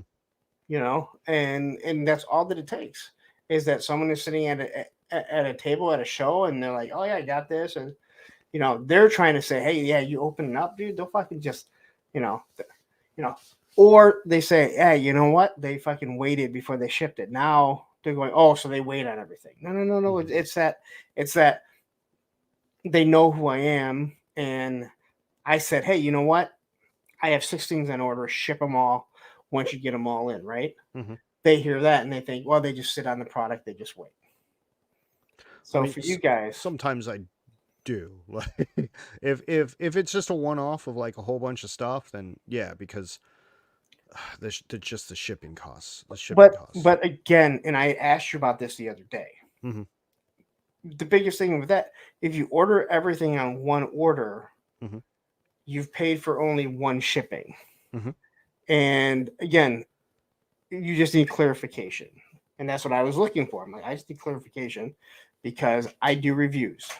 Now, normally I would order from specific. I would rather order this from you for many reasons. But, and I know you're going to get the product pretty quickly and ship it out. But I was going to throw that kit on there. But I'm like, I don't want to wait, 8 months till you guys get the Jada in and then it ships. There's, so again, minty fresh guns.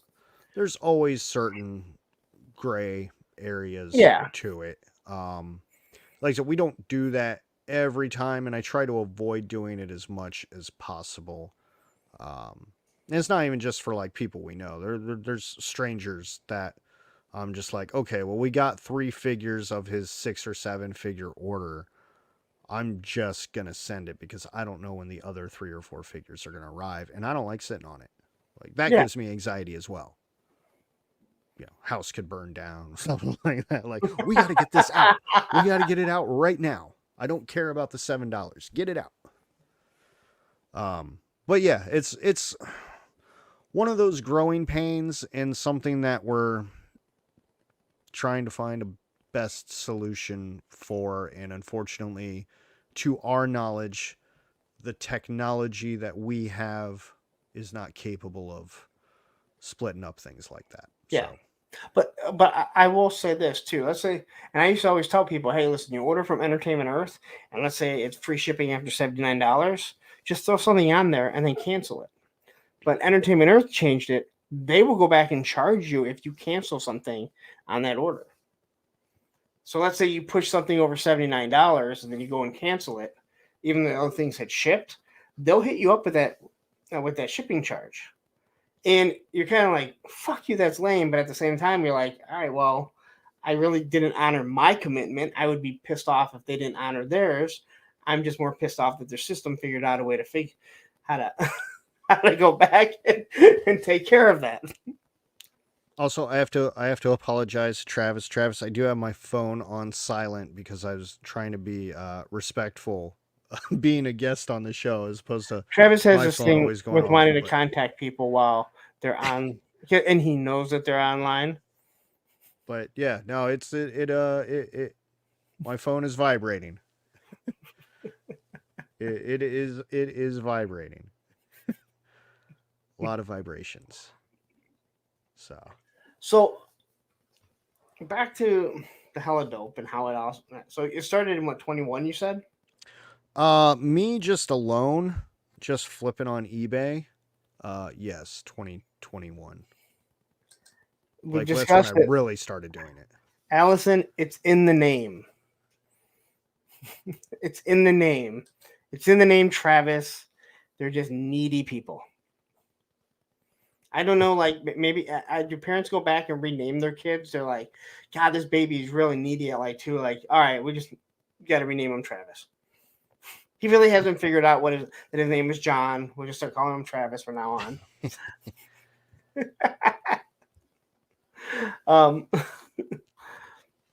So how has the business grown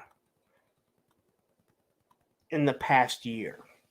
Because you now have a presence, not only a YouTube presence, but you have a presence here on mine, here on 3POA, and all of their interconnected YouTubers, obviously with Oz, Payne, and all those people. Yeah, so 2023 was a good year. We like if you look at the graph, it really does ramp up. Like especially November. November was one of the biggest months we had ever had. Like ignorantly good sales. December was fairly close second. And then, we just had a few pop-up months here and there, like when a Valaverse pre-order would land, we'd ship a bunch of stuff out. We'd make the Valaverse money. Or, if we had a toy show, like whether that was the Columbus Toy Show that we went to or PowerCon. So we would have spikes in those months. I think we're to the point right now where I don't want to say we've accomplished everything that we can accomplish in regards to building the brand on YouTube, but in this sector of the community, right? Because there's people that do know us and they are regular customers and we appreciate that every single day. But we also still have to expand. We have to get the randos and the casuals in here too. And that's the new problem that we're trying to solve is we got all you guys in and we appreciate that. And we love you all and we're going to continue to take care of everybody else. And now We need to find new avenues of bringing in other people. And that's the challenge for us right now, because we feel like we've maxed out the potential on what we did in 2023, right? We did that. It worked. It was great. Freaking awesome. Not going to put us where we need to be. So we need to stack something else on top of that and continue to build it up. What that answer is, I don't know right now, to be honest. I'm waiting for this huge epiphany moment, because when we started, this was easy, right? When we had nothing, it was so easy to build from nothing. In fact, it was probably one of my favorite parts, because every idea Was a good seemed one. to, well, yeah, it was a good idea, and you would almost immediately get a result. And again, the company is profitable. Aaron and I are not making any money off of it. We're not in a position to hire anybody either. So while the business grew, like, it didn't have like the game-changing impact. Like, the 3POA made an impact on us, but it didn't make an impact on us where we can go quit our job and business is thriving. Oh, yay, thank you, 3POA. Like, we appreciate everything that they do for them. They give us a nice spike, and they put a lot of eyes on us, and we just got to figure out how to keep doing that again and again and again and again. And that's the new name of the game. No, and I fully understand that, because two different things. Not everyone looks at, especially in this realm, that they want to grow their YouTube channel. I've talked to Matthew about this before, and I said, hey, is it bad that I don't still want 20 people watching my live streams next year? I want more. And he was like, no, there's nothing wrong with that, because you hear so many people, they don't even care. I love doing it. I'm going to do it no matter what. But if I'm still sitting on only 20 people after doing it for a year, I'm looking at myself going, well, I want to talk to a bigger audience. Mm-hmm. And again, two different things, but the same concept. And again, when you're starting off, it's like every idea is a good idea or a bad idea. You're going to know it pretty quickly. Yeah. And you can easily switch. It's what you're talking about isn't that different. We're both talking about building a brand, right? Yes. You're building a brand. I'm building a brand. Like, there's absolutely. And that's what I like. That's what I've discussed before. I've heard other, like the YouTubers that I watch, like, you don't build a YouTube channel, you build a brand. Mm-hmm. So if that brand needs to go off and you decide you're going to go to TikTok, you have that brand go to TikTok or Instagram. I had a brand on Instagram with some fucking asshole on a fucking island fucking ripped it from me. But no, you're absolutely right. It's a brand, and it's figuring out how to grow it. And I love the fact that what you just said. We're trying to figure out how to grow it from here. Like, we know the YouTube, it did well, it helped us out, but is it going to be enough to propel us into, here's my resignation, we're done here, we now can feed our families, put the roof over our head for the both of us. And I absolutely love that you're thinking ahead like that, because I think the YouTube is awesome for you guys. Because like you said, you're in the community. But like you said, how many people are really going to take the chance? That's why each new customer is important. Like, every time there's a new name in there, that's an opportunity for us to wow them. And if they never come back again, then we probably didn't do our job well enough, or maybe they just quit collecting. I don't know. But yeah, you're right. Like, we can't run the same plays that we ran in 2023 and 2024. We can take learnings from last year and apply to them to this year. But if we did the exact same thing last year that we did this year, then we're not gonna make any ground. And again, I should have an answer to that. I should be able to tell you, oh yeah, this is the whole strategy. I got all of 2024 planned out. But this has been weighing on our minds for a couple months now, and I don't know. The answer will come, the move will come, because I know everything that we've done right. Um, and it's going to work itself out. I just I wish I knew what the answer was right now. But I love that you said that. Hold on. So Die Hard 3.75, I'm 118th collector, and I made my first order with you guys for the Joy Toy World War II figure. So We appreciate that. Thank you very much. More 118th is coming because apparently there's some 118th fans out there, and we want to make sure we're taking care of that part of the community as while well. it's on my The mind, snooty 112 people. are you going to be able to get the high GI Joes or not? Because I know they're Asian market, but I don't think so for okay. reasons. Aaron would know more than me. Like if somebody's able to backdoor it to us, maybe, but Okay. going through them, probably not. Okay. Anyway, Not right now. Down the but road, possibly. Right now, I don't think well, so. yeah. I know it's an Asian market thing, and I think it's because it's probably going to be coming somewhere else with another company. Yeah, we're hoping for a backdoor option, but I don't think that's likely. Yeah. So I don't think what you said is wrong. Like, or there's anything wrong with it, to be honest. Is that like you said, oh, I should have the answers of what we're gonna do. Yes, you'd want those answers, but the fact that you guys have already realized, all right, you know what? Not saying we've completely capped out on the YouTube thing, but we've hit what we think is close to the ceiling. Mm-hmm. You know that you have to move ahead and you have to figure out something else. And I don't think there's anything wrong with that. You know that right now you have something that's sustaining it. But it's like, all right, how do we grow? And again, I feel the same way. I look and I see, why am I not getting over 70 views, 70 watchers on Monday? Why?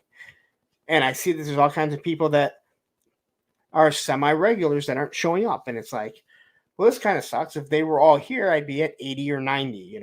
And I know a lot of all the time. and I know a lot of people in the chat are going to say, wow, I would kill to have 70. And I understand, but when you get to a certain point, you have to change your expectations, right? Your expectations now are way different than at the end of 2022, I would assume. Maybe not. You just froze on me. Yeah, it happens from time to time. I'm back. I'm here. But no, yeah, so it's just, it's crazy, but yeah, it's crazy to think, to think like that. But again, you have to look at your expectations. It would be stupid for BBTS to be, it would be stupid for, like, let's say Nerdzoic to look at BBTS, and be like, yeah, I would love to have those numbers too. Well, again, two different areas. So, yeah, but you do look for it, and I think it's great that you guys are striving for something more. Yeah, honestly, I think if we were doing big bad numbers right now, I would probably die just because going to something like that overnight, because Aaron and I pack all the orders. You said earlier, like you were like, don't you probably pack orders before you go to work, and you pack orders when you come home. So every morning before I go to work, I got to get up at 5 a.m. because I got to look at everything that came in through the last night and said, okay, cool, can I get this out for the pickup today? And then I go to work all day and the orders come in. And sometimes I'm thankful it's a pre-order. I'm like, oh, cool, don't have to worry about this right now. But like tonight, I still have 6 or 7 orders that still need packed that need to go out tomorrow morning. And whatever Travis just threw into the fire here. But if we were doing big bad numbers and I was just trying to do that all the time, I would very much have a problem. I don't have the supplies or the time right now, which is why we need to level up. Yeah, even so, like Joy Toy, I was just asking my guy at Sergeant Red's, and he's like, yeah, we don't carry that. He's not big into I'm not gonna say not big because they carry so much. Um, but I wanted to ask him before I went over to Nerd Out, which I know they have a lot of stuff like that. Just because John is someone that comes in my chat, he's very, very, very supportive of everything that I do. That's why I support them so much. But yeah, I think it'd be cool if you guys got that. I think it'd be awesome if you guys got Delta 17, but I also understand why they don't want to do online right now with other people. It's not a conversation we've started with them yet. With who? With the Delta 17. With Well, I Ted. know, and I think we talked about this on the stream where, Ted had said Steve doesn't really want to do online for other people till they get their own shop going. Mhm. It's like, okay, that's fully understandable. He likes in store, but he doesn't want other people selling it online until they get their own. That would make, that makes sense. yeah. I mean, because it would, I mean, to me, it's the same as like Valaverse. Like, you can say what you want about Valaverse. The fact that he says, hey, you know what, we're going to get it and then we're going to ship it out before anyone, again, that's kind of how you think that it should be. You go ahead and you look at, I'm just going to use this as an example because it's happened before. Boss Fight Studios, they get their stuff in and they ship it out, but BBTS almost always has it before them because they order they order their own containers. Interesting. So they almost always get the stuff before it. All the Swordswork Warriors, all that stuff, it came in before. They hadn't even got it in. They're like, yeah, like I have it in hand, and they're talking about getting it. It's on the ship. It's on the water right now, and you're like, BBTS has it in my hands. Which is kind of odd. Yeah, I mean that goes back to the brand and the brand image and protecting your brand. So I understand why they would be hesitant to do that, because you want to move stuff ideally from in-house, and not just from Yes.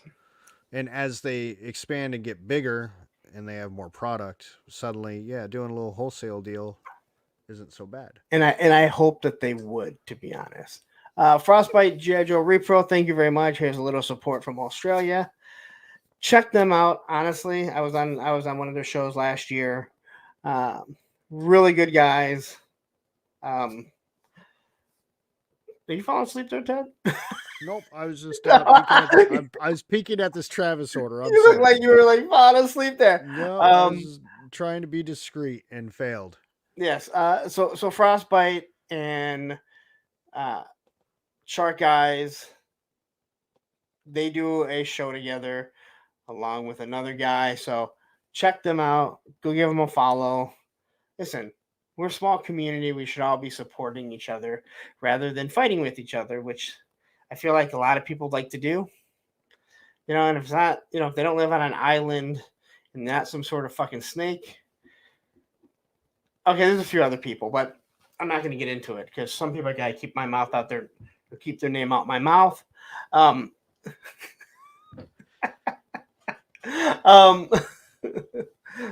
anyway, so I guess I don't even really need to ask you where you see Hella Dope Toys going because you kind of already explained where you and Aaron think that it should go. I feel like I also can't have Aaron on here for at least a year because he's going to tell almost the same story leading up to about 19 years old. He has a different version, and also he'll spend half of it just insulting or trolling me. So I recommend getting Aaron on here sometime. He's got an interesting story as well. I love the fact that when I met you guys, I can make the joke about, oh my God, I thought you were the black one and he was the white one. Now, some people may think like that's stupid. Like, oh my God, how could you think that? Like, I've watched them. I know who's who. It's a fucking joke, And again, I skate, One of my best friends growing up that I skate with, he's half white, half black. One of the guys that works at the shop, he's much younger than us. Another good friend of mine, also mixed. and he fully got that. He got that full experience when they were on the other side of the ramp, and I yelled over to Tony and Shane, like, "Hey Shane, Tony, I got a question for you. Do I have two black friends over there, or do I have two white friends, or do I have only one white friend and one black friend?" And Tony was like, and Shane was like, and they got the joke, you know. And I'm glad, because the other day when I was, you know, when I was at the park, Shane was like, "Hey, Tony's in over there." I'm like, "All right, let's go see him." He's like, "Okay, let's go in there and make one black person." I was like, see, I'm I can be very insulting, but it's out of love. Well, you also have to remember when you're talking to Aaron and I, you're talking to two guys who wrote a song called "Here Comes Ghetto Claus." So, Well, I you didn't know know, this at the time. pretty open to whatever. We We're need. very open-minded people. Are you guys planning on going to Joe Fest or not? I don't think it's in the books for us. We are trying to get to as many shows as possible, but ideally more local, because traveling and hotel and things like that, it's a lot. Like PowerCon was convenient But would you because even? we didn't have to do a hotel room. Would you guys even consider going just to go, just to meet the rest of us assholes? I think it would vary on if we could get the time off. Okay. Not that we can't get the time off, but Oh, our PTO time is trying to get these no. shows set up. Listen, hey, I'm not even fully sure that I'm going. I'm hoping to, and no, I'm not going to Dallas, Matthew. Before you start saying anything, It is something we would like to do. Don't get me wrong. It is something we would love to get out and be out there. If we came as just fans, we'd be annoyed the whole time because we weren't selling anything. Like, I don't think either of us would be able to concentrate. Like, we should have just got. I think a damn everyone. table. I think everyone would distract you. Yeah. But I understand what you're saying, because listen, I review almost everything that I buy, right? Although some stuff I've like, all right, well, I don't really need, like, this doesn't help my channel, and it's just time consuming. So is it really worth doing it, right? But in recent, like, I just got another mutton junkyard. I opened it up, and it happened with the Crimson Vipers. I got two of them. I already read the review. I'm like, oh my god, it's so nice just to open up a figure without these cameras on me and me explaining everything. It's like this weird relief. I think you guys might have it. I think you might have that same thing if you just went, and again, you'd be around people that you've met before, or that through through the lens here. Yeah. So I think you might feel a little different, but I fully understand what you're saying. Yeah, I don't know. We're always chasing that dollar, you know? Well, again, you're trying to create a brand and a business, and you're gonna, you want to do that. So Matthew should be there because he lives there. He wants to get everyone else to go, and everyone's like, nope, no one's going to Dallas.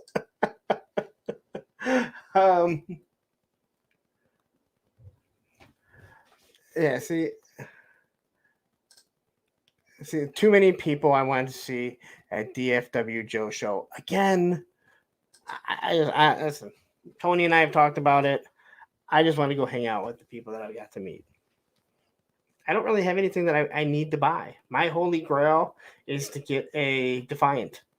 I'm not in a position to spend $1,000 plus on a toy. So I won't even be looking for one. And I would love to go to Dallas again because I used to go there for training. And I really never got to see it. We've gone around to a couple places when we go there, but it's basically the mall, and it's just a really cool atmosphere. But anyway,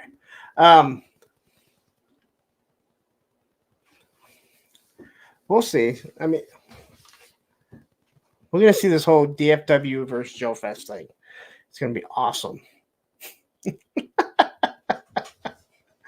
So, other than that, what else? Anything else you have? I don't want to keep you for too long. It's been almost 3 hours. Yeah, no, I'm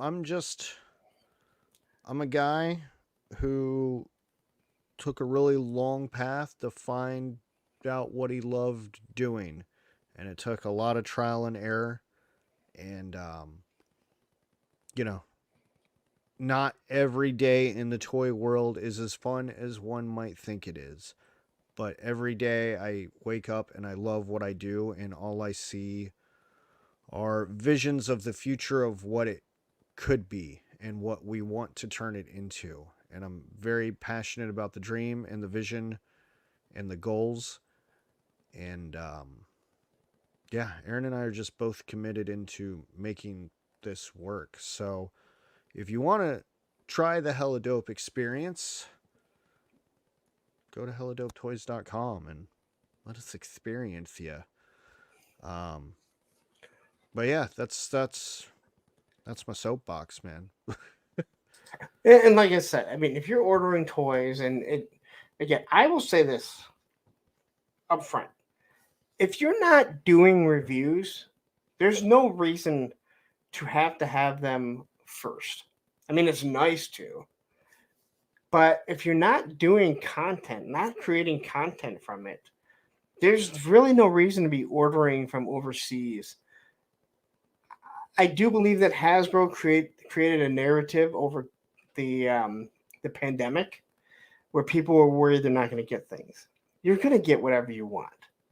If you want a Techno Viper, you can get a Techno Viper. You know, like it's there. You know, maybe you can't get it through Hasbro Pulse, or maybe it's sold out on Amazon, but they're not toy stores. You know, well, I guess Hasbro Pulses, but they only get a small amount. If you don't need it for reviews, and I feel bad not buying from my local store and buying from you guys for certain things, but you know, believe me, I have shit ordered from like 3 or 4 different places, and as soon as one gets it to me, I have to cancel all the other orders, and sometimes I get stuck with like 2 month junkyards because Amazon just magically shows up without telling me. But give them a try. Again, I do have a code there, so it's going to help save you guys some money. I was very adamant, like, hey, I don't want it to hurt you guys. And you were like, nope, it's not. I'm like, okay, so it doesn't hurt you guys, because I just want to. I would like to be able to track the sale. Like, I would like for you guys to be able to track the sales and kind of tell me, hey, you know what? You had 5 people that came over from your site, just so I can know. I guess it just feels nice to be part of something that I feel like I'm helping grow. Well, I can say that somebody used your code a couple days ago. So Was it me? I don't think so. If it was, I shipped an order out. Oh, nothing shipped out yet, though. Yeah, no, I somebody used it. I don't know who they are. First time buyer. So Awesome. No, and again, that's it's great, because I feel like I have a fairly nice presence now, and I do want to send people there, and it's that catch-22 of like, I'm putting out links for places because it does help me financially, but I want everyone to do well, but we all want to make money. It's kind of it kind of sucks, like I don't think that I would go and talk to anyone else, but like my guy John from Sergeant Reds, I feel bad, like, say, hey, I thought about asking him for a commercial, because he does all kinds of funny shit on his own Instagram, but it's like, I feel like I'm pitting 2 and 2 against each other. If I have one for you, but one's a local shop, he doesn't really. I mean, they will send shit out, but it's not the same. It's more like eBay type orders. And they, obviously they also do vintage and stuff. But it is like such a catch-22. I don't even know what the fuck I'm talking about, to be honest now. This is my Monday. Like this, I'm off on a tangent. I'm like, what the fuck am I even talking about? I need an eject cord. that works, unlike in Maverick. I know you probably haven't seen Maverick because you probably don't go to movies or anything. I don't have time for anything. It's on Paramount Plus. All right, you've seen Top Gun, right? Yeah, I've seen Top Gun. Then you need to see Maverick because it's I don't actually have time to watch anything. motherfucker. You just spent 3 fucking hours with me. Exactly. All right. You just told me you tuned everything off for like 2 weeks. You know how many movies you could have caught up on? No, you're absolutely right. I did tune out the world for 2 weeks. I mean, I still had to do hella dope work, but Like Matthew said, he used it tonight. So basically, they're creating work for you before you have to go to work. no, it's fine. It's fine. It's work that I don't mind. You know, even the days when I'm up till 2 a.m. Hey, Allison, I don't like to say that people are wrong, but those people are wrong. Because Tom Cruise makes damn good movies. I don't care what you think about him, but damn, he makes some damn good movies.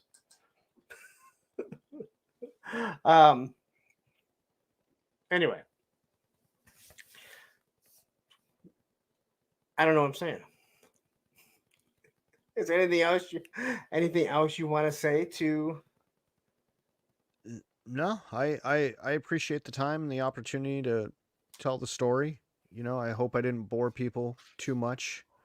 Listen, I watch my numbers. You have kept more. There have been more people throughout this than on any stream other than 2 of them. So that's good. Well, I appreciate that. I mean, I'm not doing no 300 or anything. So, I know. you know. I took a peek. It's not a Monday night, so it's fine. It's fine. They'll catch the replay.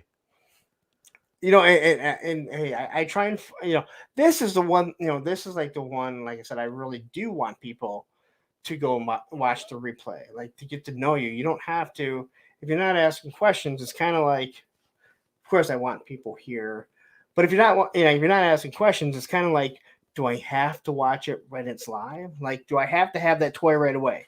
Unless you're doing reviews and you're doing some sort of content with it, you can wait. So, but I enjoyed it, and reading the comments, people enjoy when they hear someone actually open up.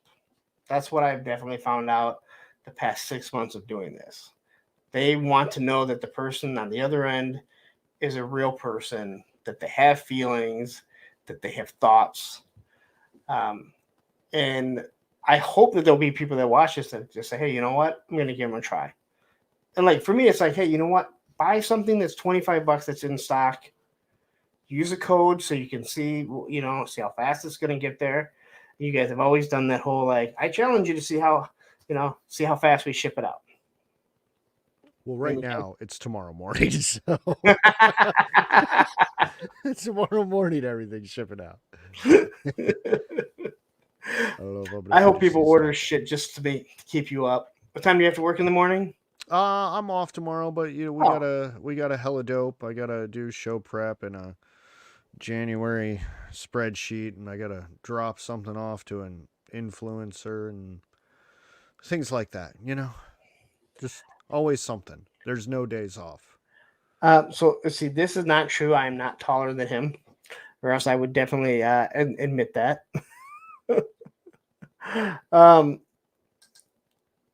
Yeah. What was I going to say?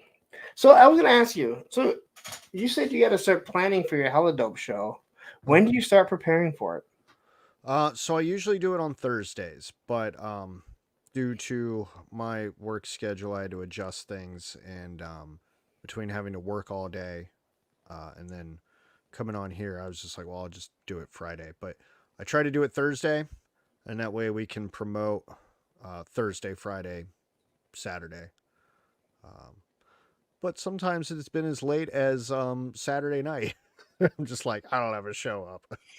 We got to get that done, which is also why I like to do it on Thursday. It gives me a little bit of a buffer in case something dumb happens. If I'm lucky enough that I get done on Saturday, I don't know what the fuck to do on Sunday.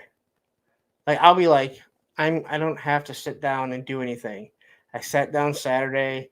It went really smooth.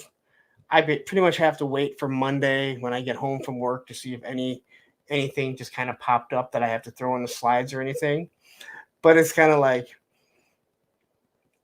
I don't know what to do with myself if I don't, or I completely forget about it. Like this week, I completely forgot. I missed 1 week because of Christmas, and I wake up Monday and I'm like, oh shit, dude. I'm so glad I didn't. I'm so good thing I'm not working today because I didn't do anything. I didn't have one slide done. Luckily, because of the holiday week, there really wasn't much. But yeah, I was just wondering because I know I see some people start promoting like a week ahead of time, and I'm like, man, if I get my thumbnail done on Friday for Monday's show, I feel like I've accomplished something. How half the time I go to Saturday, like, what should my topic be? What's crazy is that usually around Tuesday, Wednesday, I come up with like 3 great topics, and then I forget. I really should have wrote those down. Yeah. Hey, that's why the description is helpful, right? You type everything out in the description, and then you Yeah. don't forget. So does anyone have any questions for Ted before we wrap this up? Because kept him almost 3 hours. I swear I cannot do a live stream in less than 3 hours. I just can't. I'm so bad at it. While we're waiting, can you tell everyone where they can find you?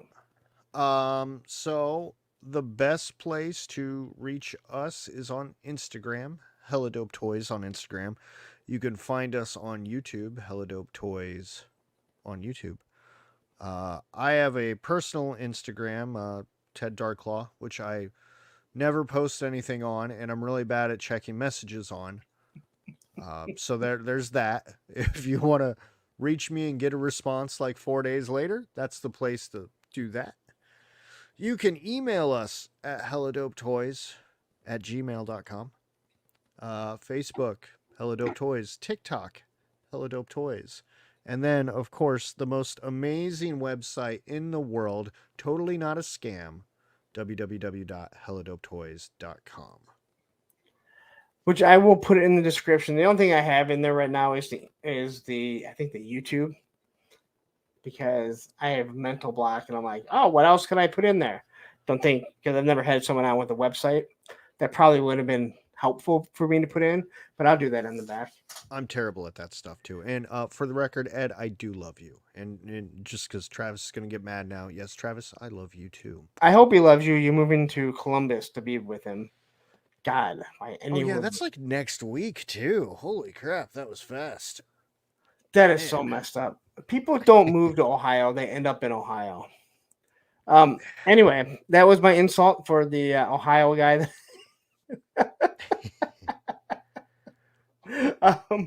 Anyway, thank you guys all for tuning in.